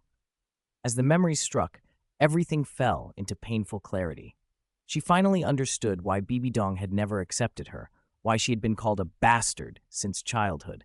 She recalled the sharp, cruel words from long ago, the rejection, the insults, the declarations that she would never be acknowledged. All of it flooded back. You born bastard, stay away from me. Who wants your gift? Get out. I can't possibly accept you. No matter how much you give, you're a bastard and I'll never acknowledge you. Don't call me mother. I'm not your mother. Those voices had haunted her life. She realized now that almost everything she had done had been to win her mother's approval. Her whole life had been spent trying to live up to someone who never accepted her. My life truly is sorrowful, she whispered. A knock at the door interrupted her thoughts. A voice outside announced, Reporting to your highness, His Majesty wishes to see you. Qian Renshui composed herself. All right, I'll go. She straightened her clothes and, still wearing the guise of Shui Qinghei, stepped out into the court. Emperor Shui Ye was gravely ill. His death could come at any time. Once she completed the plan she had long prepared, she could return to Spirit Hall. On another day, a green-robed man came to Shrek Academy. Tang San greeted him. Old Dugubo, long time no see. Dugubo's face lit up. Little freak, you're back? They fell into easy conversation, catching one another up. Tang San spoke of Xiao Wu and of Grandmaster. Dugubo told Tang San that he now served as Prince Xuebeng's bodyguard. Listening to Tang San's account, Dugubo's expression darkened. Spirit Hall is truly ruthless, he said in a low voice. Tang San's face tightened. My mother was a spirit beast, but she had taken human form when she bore me. If not for Spirit Hall, our lives wouldn't have turned out like this. My mother wouldn't have changed back into the blue-silver emperor. I never imagined that what happened to my parents would happen to me. I will never let Spirit Hall off the hook. Dugubo regarded him. What do you plan to do? Seek revenge on Spirit Hall? Tang San snorted. Not now. I haven't lost my mind. How could even a Spirit Emperor's power at my age shake Spirit Hall's foundations? I'm only 20. I have a long time ahead. Once my strength is sufficient, then I'll act. Dugubo, how did you end up with someone like Shui Beng? With your intelligence, you must have seen Shui Beng's and Prince Shui Xing's positions in the Heaven Do Empire back then. Is such a man worth protecting? Dugubo looked at him intently. Little freak, you're still too young to see everything. Many things are not what they seem. You have to look deeper, past the surface to the essence. Tang San's heart skipped. Are you saying Shui Qinghei is involved in something? Dugubo nodded. Do you know why Shui Beng turned into a wastrel? It was forced by Shui Qinghei.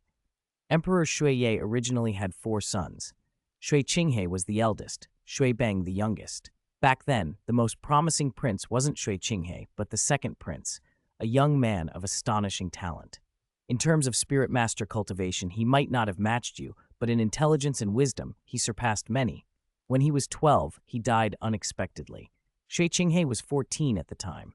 The following year, the third prince, also gifted in cultivation, died at 11, so the 4 sons were reduced to 2. A chill crept down Tang San's spine. Could Shui Qinghei have had something to do with those deaths? No one can be sure, Dugubo said, voice flat. There's no evidence, but consider, 2 days before the second prince died, the emperor had discussed naming a crown prince with several key ministers. Almost everyone favored the second prince. Tang San's eyes sharpened. So someone stood to gain by removing him. Dugubo shook his head. It couldn't have been an outsider. All four princes lived in the palace. The second prince died of poison. That day, every scrap of food and drink was strictly inspected. There was no way an outsider could have poisoned him. Only someone on the inside could have had the opportunity. The attendants and caretakers were all the emperor's trusted confidants. The case went unsolved. Then the third prince died under nearly identical circumstances the next year. At that time, Shui Beng was only 7. Emperor Shui Ye, overcome with grief, sent Prince Shui Xing to investigate. What Shui Xing found was odd.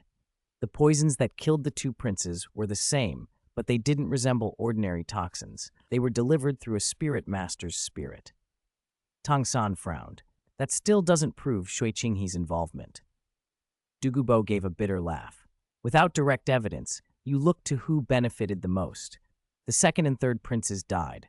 The fourth prince survived but was left weak and terrified. Who profited? If some enemy sought to strike at the imperial family, why would they leave the eldest son alive? Shui Beng became what he is because he clung to life. Prince Shui Xing personally taught him the ultimate method to survive. Dugubo's expression grew serious. I also discovered that Emperor Shui Ye had been afflicted by a mixed poison, a base poison in his daily food, and a triggering component in a spice used only by one person in the palace, Shui Qinghe. Mixed poisons are subtle. If it weren't for what you taught me about such toxins, I wouldn't have found the trace. But the clues led me there. Tang San's mind raced through Shui Qinghe's past behavior. The situation suddenly seemed far more complex and far darker than he had imagined. Shui Qinghe? He whispered, the name tasting different now. Dugubo's gaze met his. Do you still think it's simple? He asked. Tang San fell silent, the weight of the possibility pressing on him. The threads of the past were tangled in ways he had yet to unravel, and a dangerous pattern was emerging, one that reached up through royal blood and into the very heart of the Heaven Do Empire. The answers would not come easily, but they would change everything. Chapter 76. The infiltration plan has failed. Time passed. The world had been relatively peaceful during that interval. Nothing of great consequence had happened. Tang San used the respite to found the Tang sect and to gather the 4 great families who had once been his subordinates. When Tang San revealed to them that Qian Xunan had murdered their fathers, the 4 great families burned with righteous hatred. They pledged themselves to Tang San and joined the Tang sect. In the Heaven Do Empire, Emperor Shui Ye's condition had worsened. He was gravely ill and would not survive much longer unless something drastic was done. Tang San went to the 4 great families, brought them under his leadership, and relied on their strength to firmly establish the Tang sect. Just then, Dugubo hurriedly arrived to find Tang San. Little freak, he said the moment he saw him, I heard from that girl in the Ning family that you've returned. I rushed over as soon as I could. Come with me, quickly. Something bad has happened. Dugubo was visibly anxious. Hurry, you've been away for so long. If we delay any further, something major could happen. Right now, we can only depend on you. Tang San frowned. Old freak, don't rush me. No matter how urgent, a little delay won't change things. Is His Majesty Shui's poison acting up again? Dugubo froze. How did you know? Tang San gave a bitter smile. At my current strength, what else could you possibly need me for besides poison? When Headmaster Flender said you were searching for me urgently, I guessed the rest. Dugubo glanced at Liu Erlong and Flender and grew serious. Little San, this is worse than before. His Majesty is in a very bad way. What? In Flender's office, everyone but Xiao Wu, who had lost her soul, reacted in shock. Tang San felt a spike of alarm in his chest, but he steadied himself. Old freak, what exactly happened? Didn't you say last time that the mixed poison had been stabilized? Dugubo gave a bitter chuckle. It was under control then. I used the Jade Phosphor Serpent's venom, fighting poison with poison, to counteract the mixed toxins. After that, I regulated him with medicine and kept his condition steady. But a month ago, the Emperor was poisoned again, and this time it's far more virulent. I tested his blood. The toxins inside are mutating, changing form constantly and very rapidly. I've used the poison against poison method 6 times to pull him back from the brink. Each time I could only suppress the poison temporarily. The interval between resurgences has been shrinking.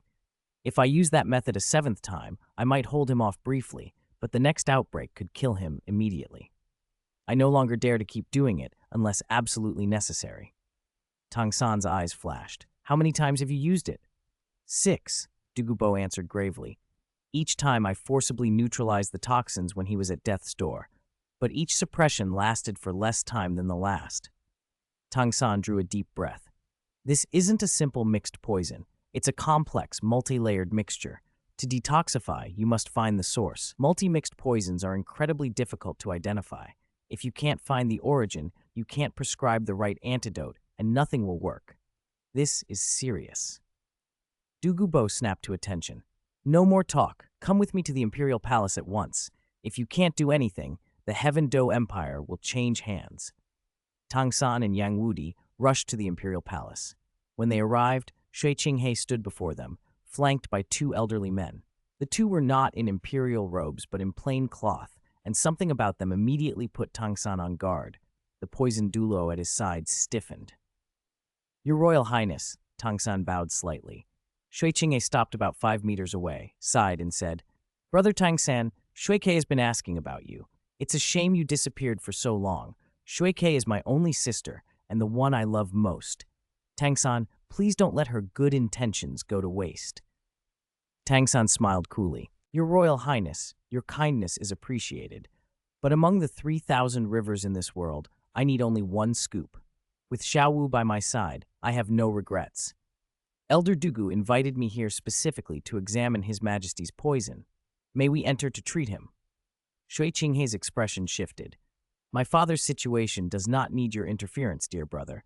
Since you've come all this way, allow me to host you. We can have a proper conversation. Tang San looked steadily at Shui Qinghe and then sighed. It seems everyone guarding here must be from the Spirit Hall, Your Royal Highness. Shui Qinghe's face darkened. Tang San, what nonsense are you spouting? This area is the Forbidden Palace of the Heaven Do Empire. Why would members of the Spirit Hall be here? You let something slip, Tang San replied. The imperial family of the Heaven Do Empire does have many spirit masters, and there could be titled Douluos among them. But with the dignity of Emperor Shui Ye, why would titled Douluo-level guardians not be at his side, while 2 appear here beside you? Who in the world dispatches 2 titled Douluos at once, if not the Spirit Hall? That's the first point. Second, did you replace the Imperial Guards with Spirit Masters to protect His Majesty? No, you made them protect him from anyone approaching. Put it plainly, Your Royal Highness showing up here, accompanied by heavily armed guards around the sleeping quarters, and the air thick with killing intent, all point to one thing. The poison in His Majesty's body has something to do with you. What I can't fathom is whether you could truly be so heartless as to harm your own father. The pontiff's position is important, but he is still your biological father. Shui Qinghe applauded slowly.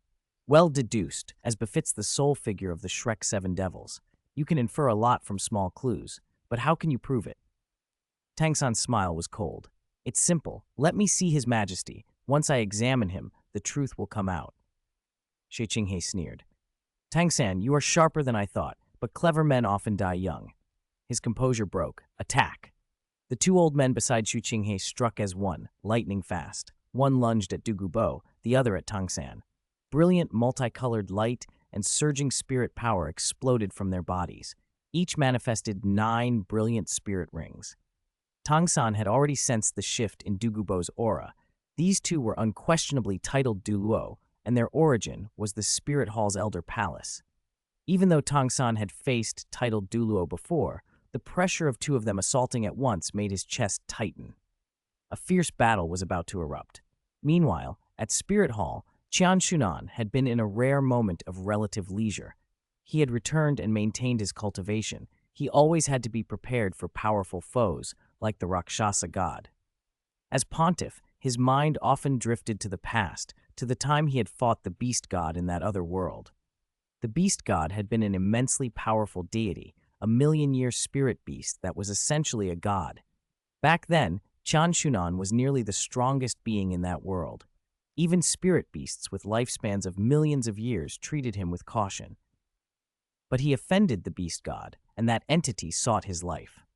The beast god had existed since the age of the dragon god and had been trapped in that world as Qian Xunan was. When the beast god moved to kill him, Qian Xunan had no way to flee.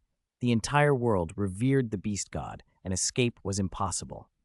Desperate, Qian Xunan fought with everything he had. He had only 17 spirit rings at the time, lacking one ring to complete his twin spirit set. He stood little chance against a deity, but he had no choice. The battle was cataclysmic. Qian Xunan fought to the death, losing 2 legs and 1 arm. In the end, mutilated and exhausted, he drove his god-slaying spear into the beast god and killed it. From that day, his spear bore the name God-Slaying and became the God-Slaying Spear. The beast god left behind a platinum spirit ring, a divine ring, which became the final spirit ring of Qian Xunan's dark angel martial soul. That divine ring could absorb spirit power without limit and without bottleneck. Qian Xunan cultivated for many years in that world, letting the ring devour spirit power, and eventually his strength grew so great he could break the barrier of that world and leave.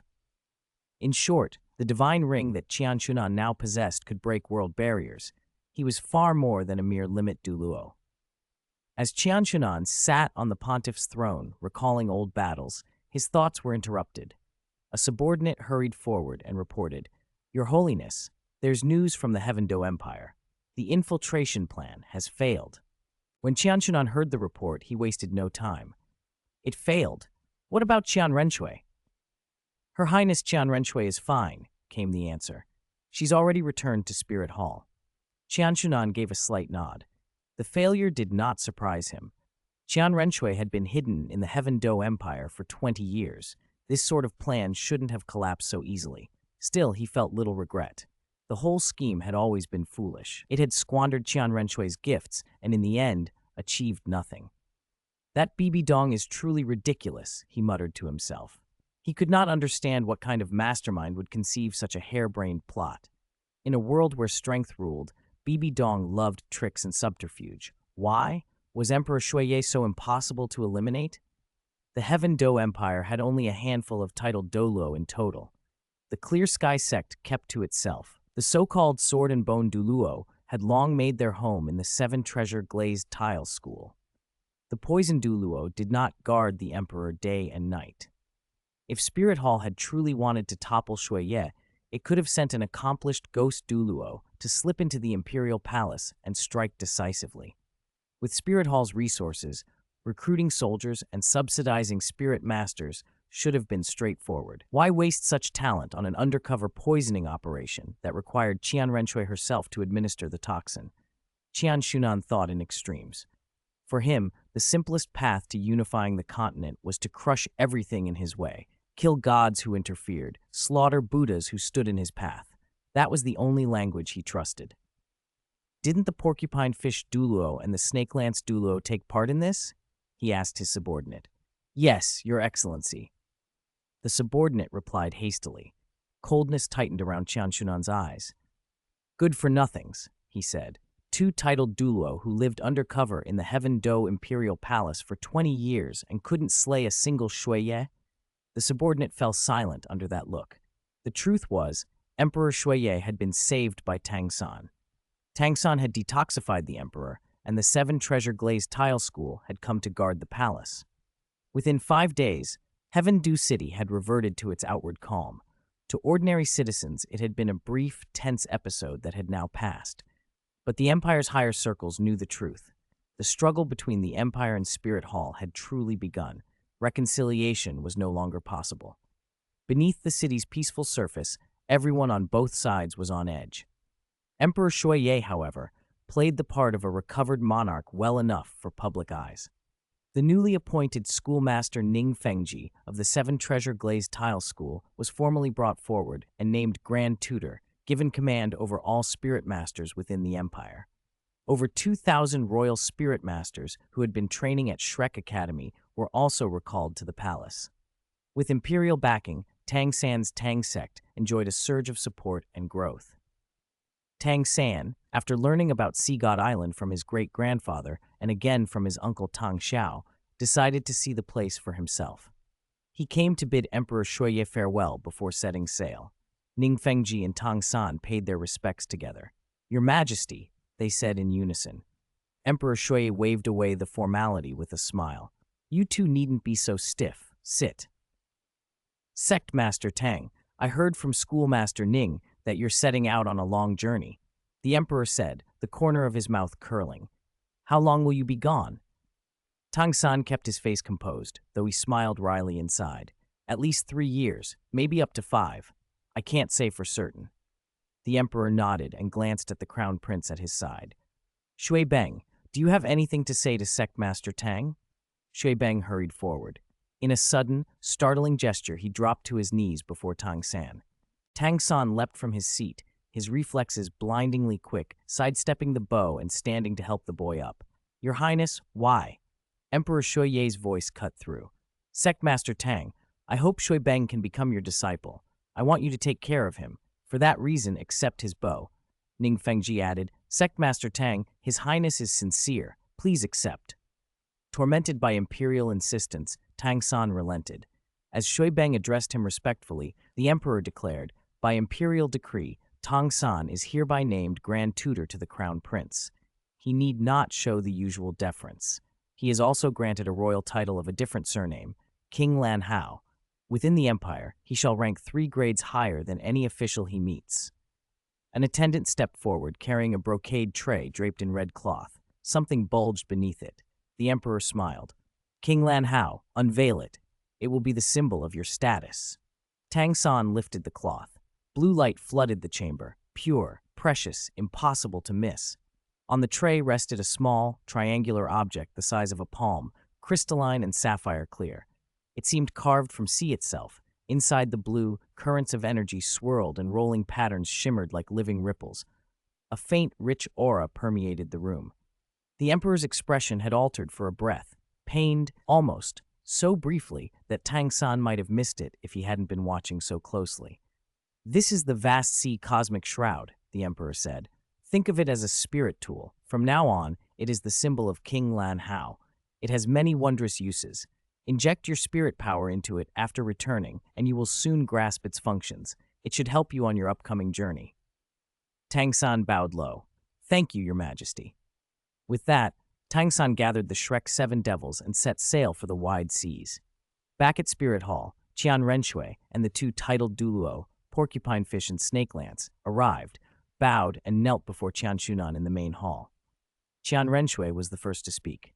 "Your Excellency, our plan failed." Qian Xunan listened without surprise. "I told you from the start, it was a foolish plan."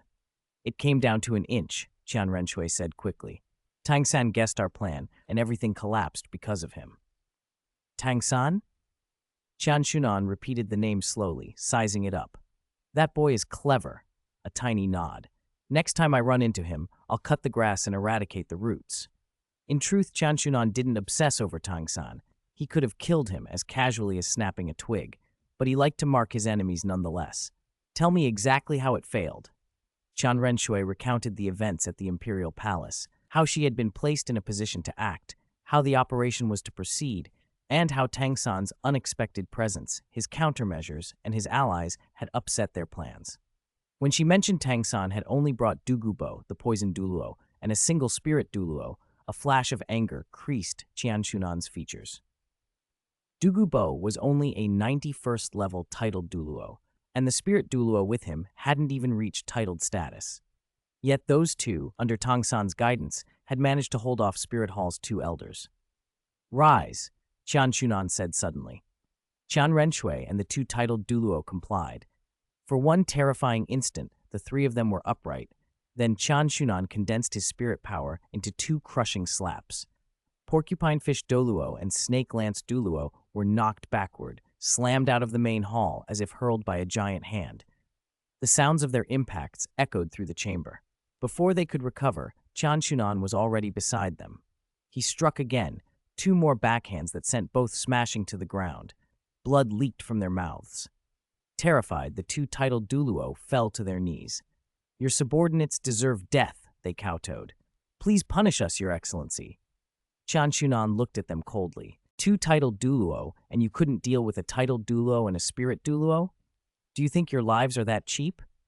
He had expected Spirit Hall to fail in other ways. Perhaps the seven treasure glazed tile school or the Empire's own defenses had foiled them. But he had not expected Tang San with such meager reinforcements to block Spirit Hall's elders. The realization bred both disdain and a sliver of unease. Your subordinates deserve death, the two begged again. Qian Xunan inhaled slowly. The fury in his eyes cooled until it was a hard, measured control. Enough. Get out of here, and remember this lesson. If you show such incompetence again, I will not hesitate to strip you from this world. Relief flooded them. Thank you, Your Excellency. Thank you for your mercy. He then turned his attention to Qian Renshui and spoke with a softer tone. Qian Renshui, this plan failed. I don't blame you. I never put it together myself. I said from the beginning it was foolish. Qian Renshui met his gaze. I know. From today on, I will cultivate my spirit power diligently. Qian Xunan watched her for a long moment, then asked quietly, Do you hate me? Qian Renshui looked surprised. She thought, hesitated, then shook her head. No. Are you sure? Do you truly not hate me? I personally killed your mother. The words were spoken with an even calm that made them cut. Qian Renshui held his gaze, then slowly, her voice trembled as she replied. When I was in the Heaven Dew Empire, I learned everything. She killed my father and never acknowledged me as her daughter. I stopped calling her mother long ago. She swallowed hard.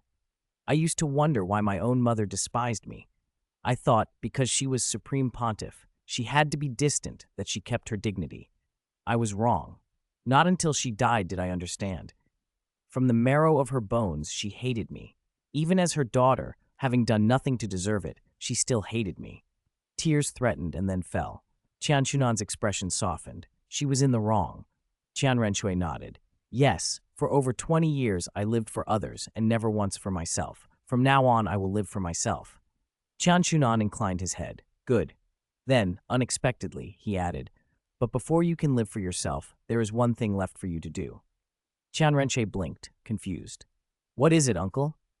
You endured 20 years in the Heaven Dew Empire, Qian Xunan said, his voice steady. You suffered insults and injuries, and in the end your mission failed. Are you willing to accept that? Qian Renshui's face crumpled. Uncle, of course I won't accept it. But what do you mean? Qian Xunan's eyes were cold and hard as a knife. Then don't accept it. I will take you and storm the Heaven Dew Imperial Palace. We will take back what was stolen from you. Qian Renshui stood stunned, staring at him. For a long, suspended moment, she could only gape at the man who had been both her superior and her uncle, hardly daring to believe his words. Then a surge of emotion, relief, disbelief, hope, flashed across her face. Qian Xunan met her gaze like a man who had already set his plan in motion. The promise hung in the air between them, heavy with consequence. Heaven Dew City. The imperial capital of the Heaven Dew Empire sat in the northeastern heartland of the continent, one of the two greatest cities on the map. Its walls rose 100 meters high, hewn from the hardest granite. Patrols moved above and below those walls in full armor, long spears in hand. The cold discipline in their bearing marked them as elite troops. The central gate was 10 meters tall and 10 meters wide enough for 6 riders abreast.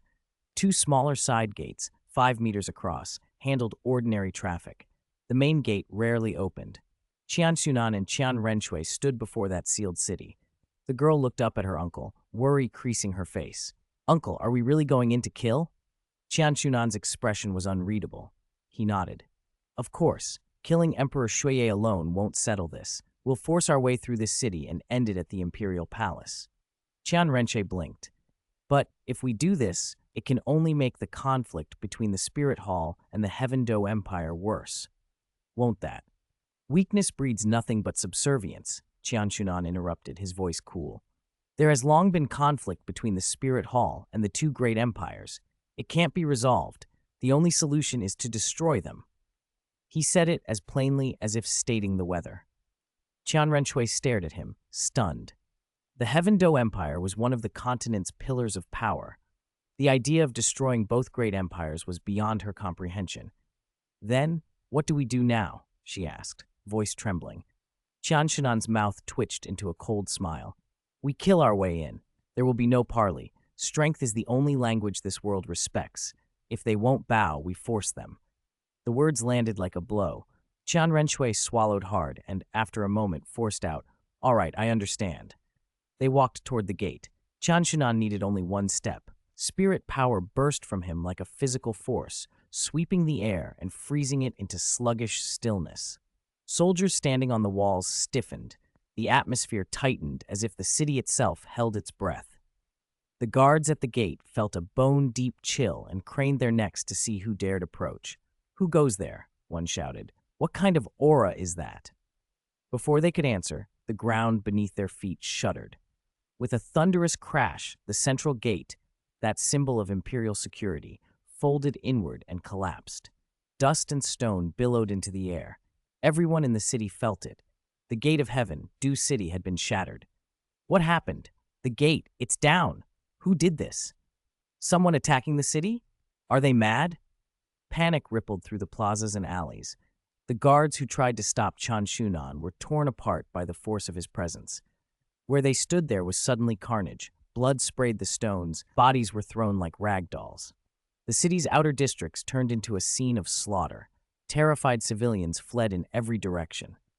Qian Xunan walked through the ruined gate with Qian Renshui at his side.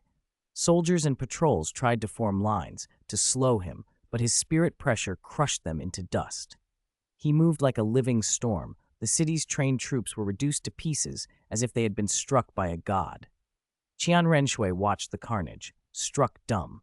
Her uncle's violence was absolute, indiscriminate. She had expected a powerful warrior, perhaps, but not this. A force that unmade men as if they were paper. They pushed deeper into the city until they reached the plaza before the imperial palace. There, the sight that met them was a wall of steel and banners, perhaps 3,000 to 4,000 soldiers, the city's garrison, arrayed in tight ranks.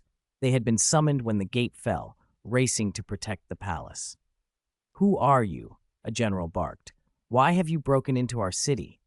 The men in front of Qian Xunan were trained, elite soldiers. They braced themselves. Qian Xunan didn't answer. He raised a hand, a gesture so casual it might have been an invitation to tea. Spirit power erupted from him like an invisible cyclone, expanding in all directions. The very air tightened. Those standing nearby felt their lungs compress under the pressure. It was an oppressive, suffocating force. Then it struck. A violent, unseen storm rolled through the ranks. The sound that followed was grotesque and absolute, muffled pops and wet cracks as bodies ruptured, screams shredded into silence. Flesh tore, bones exploded, men fell apart in bursts of blood and gore. The 1,000-strong formation dissolved into a scattered heap of broken bodies. In moments, the garrison was broken, its numbers slaughtered where they stood. Even across the city, people stopped and stared, horror written on every face. 3,000 trained soldiers, an elite force, annihilated in an instant. The sheer scale of it stunned witnesses into unbelief. At the same time, alarms sounded in the imperial palace. Within the great hall, Emperor Shuiye sat on the dragon throne. His face had just regained color after a severe wound. The court had been in session when a breathless soldier burst in, throwing himself before the throne and shouting, "Your Majesty, 2 intruders have broken in. They've breached the city." Emperor Shuiye raised an eyebrow. 2? The soldier gulped and nodded. 2 alone, Your Majesty. They destroyed our garrison. The men who rushed to the gate were all killed. A shadow crossed the emperor's face. Are they titled Douluo? The term made the court fall silent.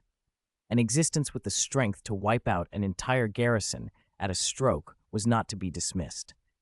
Emperor Shuiye rose from his seat, considering. Quickly, go fetch Dugu Bo. Notify the 7 treasure glazed tile school. Bring the grand tutor and its titled Douluo. The messenger bowed and left at a run. The emperor did not show extreme alarm. In his estimation, even titled Douluo were formidable but not invincible.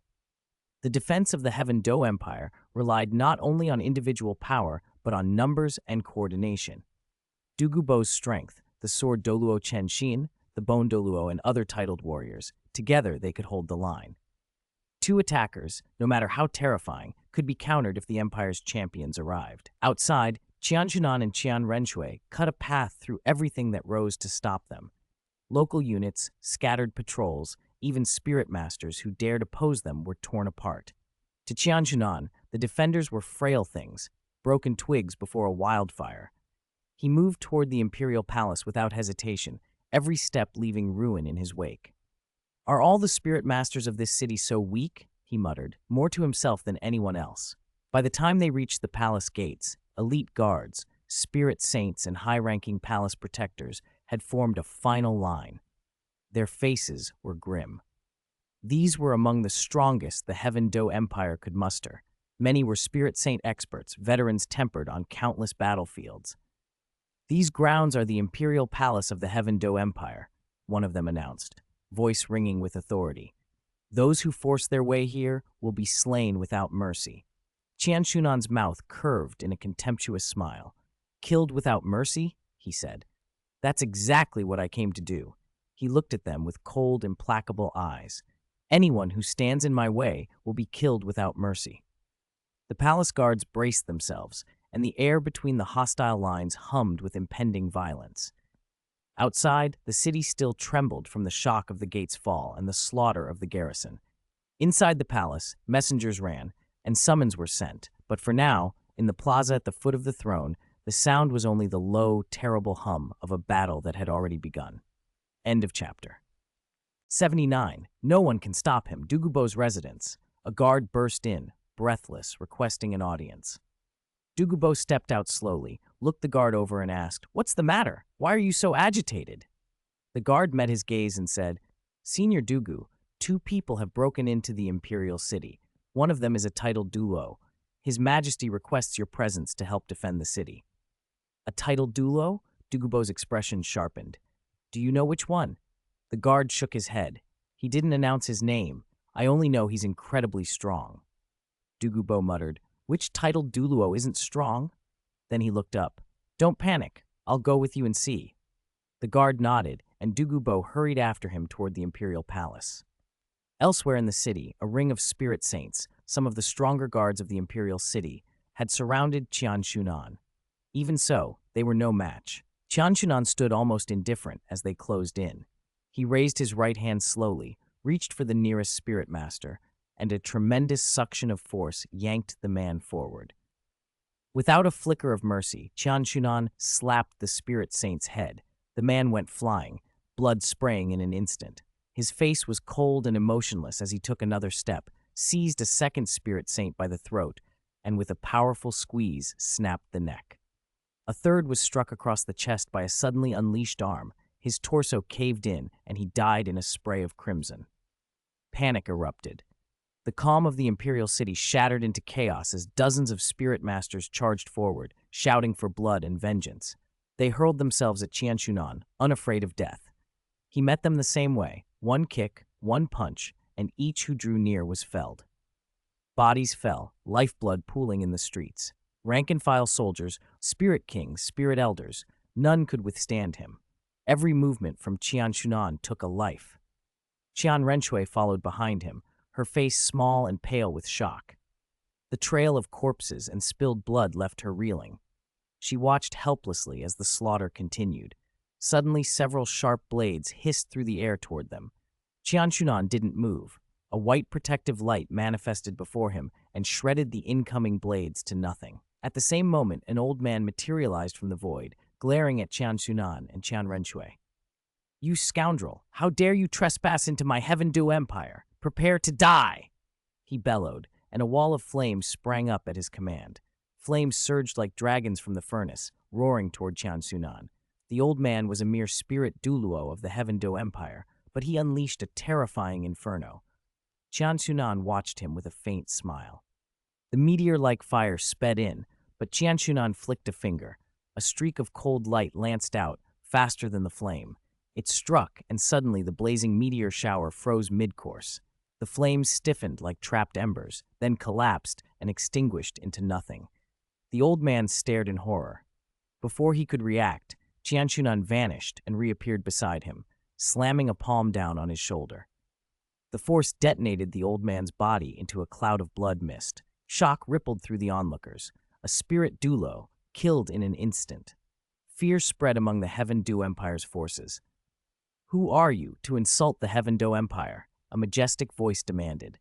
Three figures stepped forward, black-robed elders whose auras declared them Spirit Douluo. They were the three grand elders of the Heaven Do Royal Academy. The leader, Meng Shenji, was thin and wiry, his white beard accentuating a deceptively vigorous spirit. Beside him was Bai Baoshan, short and portly, his face warm and round with a constant smile. The last, Jilin, looked ordinary at first glance. Only the bitter glint in his eyes gave away the depth of his strength. Meng Shenji bowed slightly. "Greetings, senior. May I ask the reason for your arrival in our Heaven Do Empire?" Qian Xunan's cold gaze fixed on him. "Killing," he said. "Killing whom?" Meng Shenji asked. "Emperor Shuiye of your Heaven Do Empire," Qian Xunan replied. The three men's faces drained. A sense of dread washed over them. Meng Shenji inhaled and tried to reason. "Emperor Shuiye is the ruler of our empire. If you kill him, it will plunge the world into chaos and bring suffering to the people. I'm sure that is not your wish. What do the people have to do with me?" Qian Xunan's voice was flat, his intent like a blade. There was no more patience. "If you don't want to die, get out of my way." Meng Shenji and the other elders exchanged looks. They recognized Qian Xunan as a titled Douluo, perhaps ordinary by their estimation, but together they could face a common enemy. "Since you intend to kill our monarch, we must oppose you," Meng Shenji declared. They released their spirits. Meng Shenji's manifested as the Black Demon, swelling his form into a towering, pitch-black behemoth. Bai Baoshan called forth the heavenly star furnace, a white censer radiating ripples, and Jilin's spirit, the heavenly azure vine, coiled like living rope around him. Their spirit rings shone in order, 2 yellows, 2 purples, and 4 blacks, 8 rings in total. Qian Xunan never bothered to use his spirit. With a mere wave of his hand, he summoned a colossal storm that erupted from nothing and swept toward the 3 elders. The assault came without warning. The 3's spirit defenses shattered under the gale as if they were made of paper. Their bodies were hurled backward, slammed into the Heaven Do city wall, and the wall itself crumbled under the impact. They coughed up blood as they tumbled free, broken and disordered. "Kneel, spare our lives," they cried, dropping to their knees. Qian Xunan's mouth curved into a cold, merciless smile. "Spare you? Today, none of you will be left alive." A greater hurricane descended from the sky like an enraged god. Buildings within several li were torn apart, people were crushed or swept away, and the 3 grand elders were ground beneath the storm's fury. No one dared stand in Qian Xunan's path.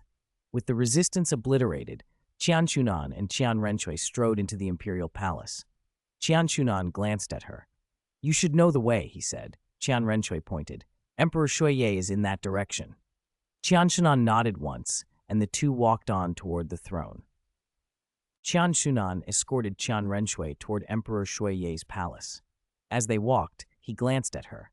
"By the way," he said, "you said Tang San interfered with your plan?" Qian Renxue nodded. "Tang San founded the Tang sect in the Heaven Do Empire. That Tang sect has united the 4 great families who used to belong to the Clear Sky School. Yang Wudi is one of them. If left unchecked, this Tang sect could threaten our spirit hall," Qian Renxue finished. Qian Xunan gave a slow nod. "This boy is indeed more than I expected. If I meet him this time, I can't let him go." Until now, Xunan had paid little attention to Tang San. Back then, Tang San was nothing to him. Even now, he was hardly a major figure, yet he blocked Qian Xunan's plans. Qian Renxue met his eyes. "Uncle," she said, "I want to defeat Tang San myself." "Defeat him personally?" Qian Xunan's brow lifted, a hint of confusion in his voice. Qian Renxue's reply was immediate. "Yes, I was defeated by Tang San this time. I want to beat him myself and take back what I lost." Qian Xunan's gaze turned cold. A chill slid through the air around them. "Xiao Shui," he said in a low voice, "do you know the worst flaw in this world?" Qian Renxue felt the pressure from him and shook her head. "To reach a goal, you can use any means, even despicable ones. That is not necessarily disgraceful. History is written by the victors. If you win, all else is forgotten. But the worst fault is arrogance. Do only what your strength allows. Tang San may not be a great man, but he is showing talent. At his age, he founded a sect and ruined your 20-year plan. Are you underestimating him?" Qian Renxue lowered her head. Her fists clenched until her knuckles whitened. Her eyes glistened. Qian Xunan continued, softer now. "Failure is not the terrifying thing. Refusing to accept failure is. You don't want to accept being beaten. but if you don't learn, you'll be beaten again. He did defeat you, but he must not become your inner demon. Your path is wide. Don't be stuck on one loss." Qian Renshui gave a small nod. Qian Xunan's face hardened. "Next time we meet him, no matter what, I will kill him." "Understood, uncle. I've learned my lesson," she replied. "Then let's go," he said. They pushed on. Troops tried to block their way, but no one could stop Qian Xunan. Inside the Imperial Grand Hall, Emperor Shuiye sat rigidly on his throne, anxiety etching his face. A scout knelt and reported, "Your Majesty, one of the two has been identified. She appears to be Qian Renshui, the one who impersonated the crown prince." Emperor Shuiye's face drained of blood. "Qian Renshui? I thought she had left. How dare she return to the Heaven Dew Empire?" Ministers hurried forward. "Your Majesty, do not panic. Guest Elder Du Gubo is already on his way, and Grand Tutor Ning Fengji and the others will come as well. They should be able to stop them." Another scout rushed in. "Your Majesty, the other has been identified. He is the new Supreme Pontiff of the Spirit Hall, Qian Xunan." A hush spread through the hall. "Qian Xunan, the one who publicly beheaded former Supreme Pontiff Bibi Dong?" a minister exclaimed. "He's ruthless. Don't underestimate him." "Indeed, I didn't expect it," muttered another. Reports came in a steady, grim stream. "They have broken through the Heaven Dew Empire's defensive lines and entered the palace. The Spirit Saint guards inside the palace have been killed. The 3 Spirit Douluo committee members from Heaven Dew Royal Academy who went to intercept Qian Xunan are dead. The 5,000 Imperial Forest Guards were all killed in the line of duty by Qian Xunan. Qian Xunan is heading toward the Grand Council Hall." Confidence drained from Emperor Shuiye's face. He had not anticipated how quickly Qian Xunan would strike. Du Gubo was in Heaven Dew City and should arrive fast. The 7-treasure glazed tile school was farther off and would take time. Given how swiftly Qian Xunan had fought his way in, reinforcements might not arrive in time. Fear finally showed where there had been only composure moments before. "What can I do?" he murmured. At that instant, someone entered and bowed. "Your Majesty." Du Gubo, the poisoned Douluo, stood before the throne. Relief flooded the emperor. Though Du Gubo was not Qian Xunan, he was a titled Douluo. That should be enough to hold the intruders until Grand Tutor Ning Fengji and the others reached them. The emperor's tension eased. "My loyal minister Dugu, you finally arrived," he breathed. Du Gubo smiled faintly as Emperor Shui pressed him. "Qian Xunan and Qian Renshui have broken into the palace. I need you to hold them off until Grand Tutor Ning Fengji and the others come." At Du Gubo's name, the smile drained. His body broke out in a cold sweat. His voice shook. "Your Majesty, who did you say?" "Qian Xunan, the current Supreme Pontiff of the Spirit Hall," the Emperor answered. "Is there a problem?" Du Gubo's knees trembled. He looked at the Emperor with panic in his eyes. "Your Majesty, we need to escape, now." "Escape? My loyal minister, you are a titled Douluo. Can you not delay them even a little?" Emperor Shuiye urged. "If it were an ordinary titled Douluo, I could delay them," Du Gubo said quickly. "But this is Qian Xunan."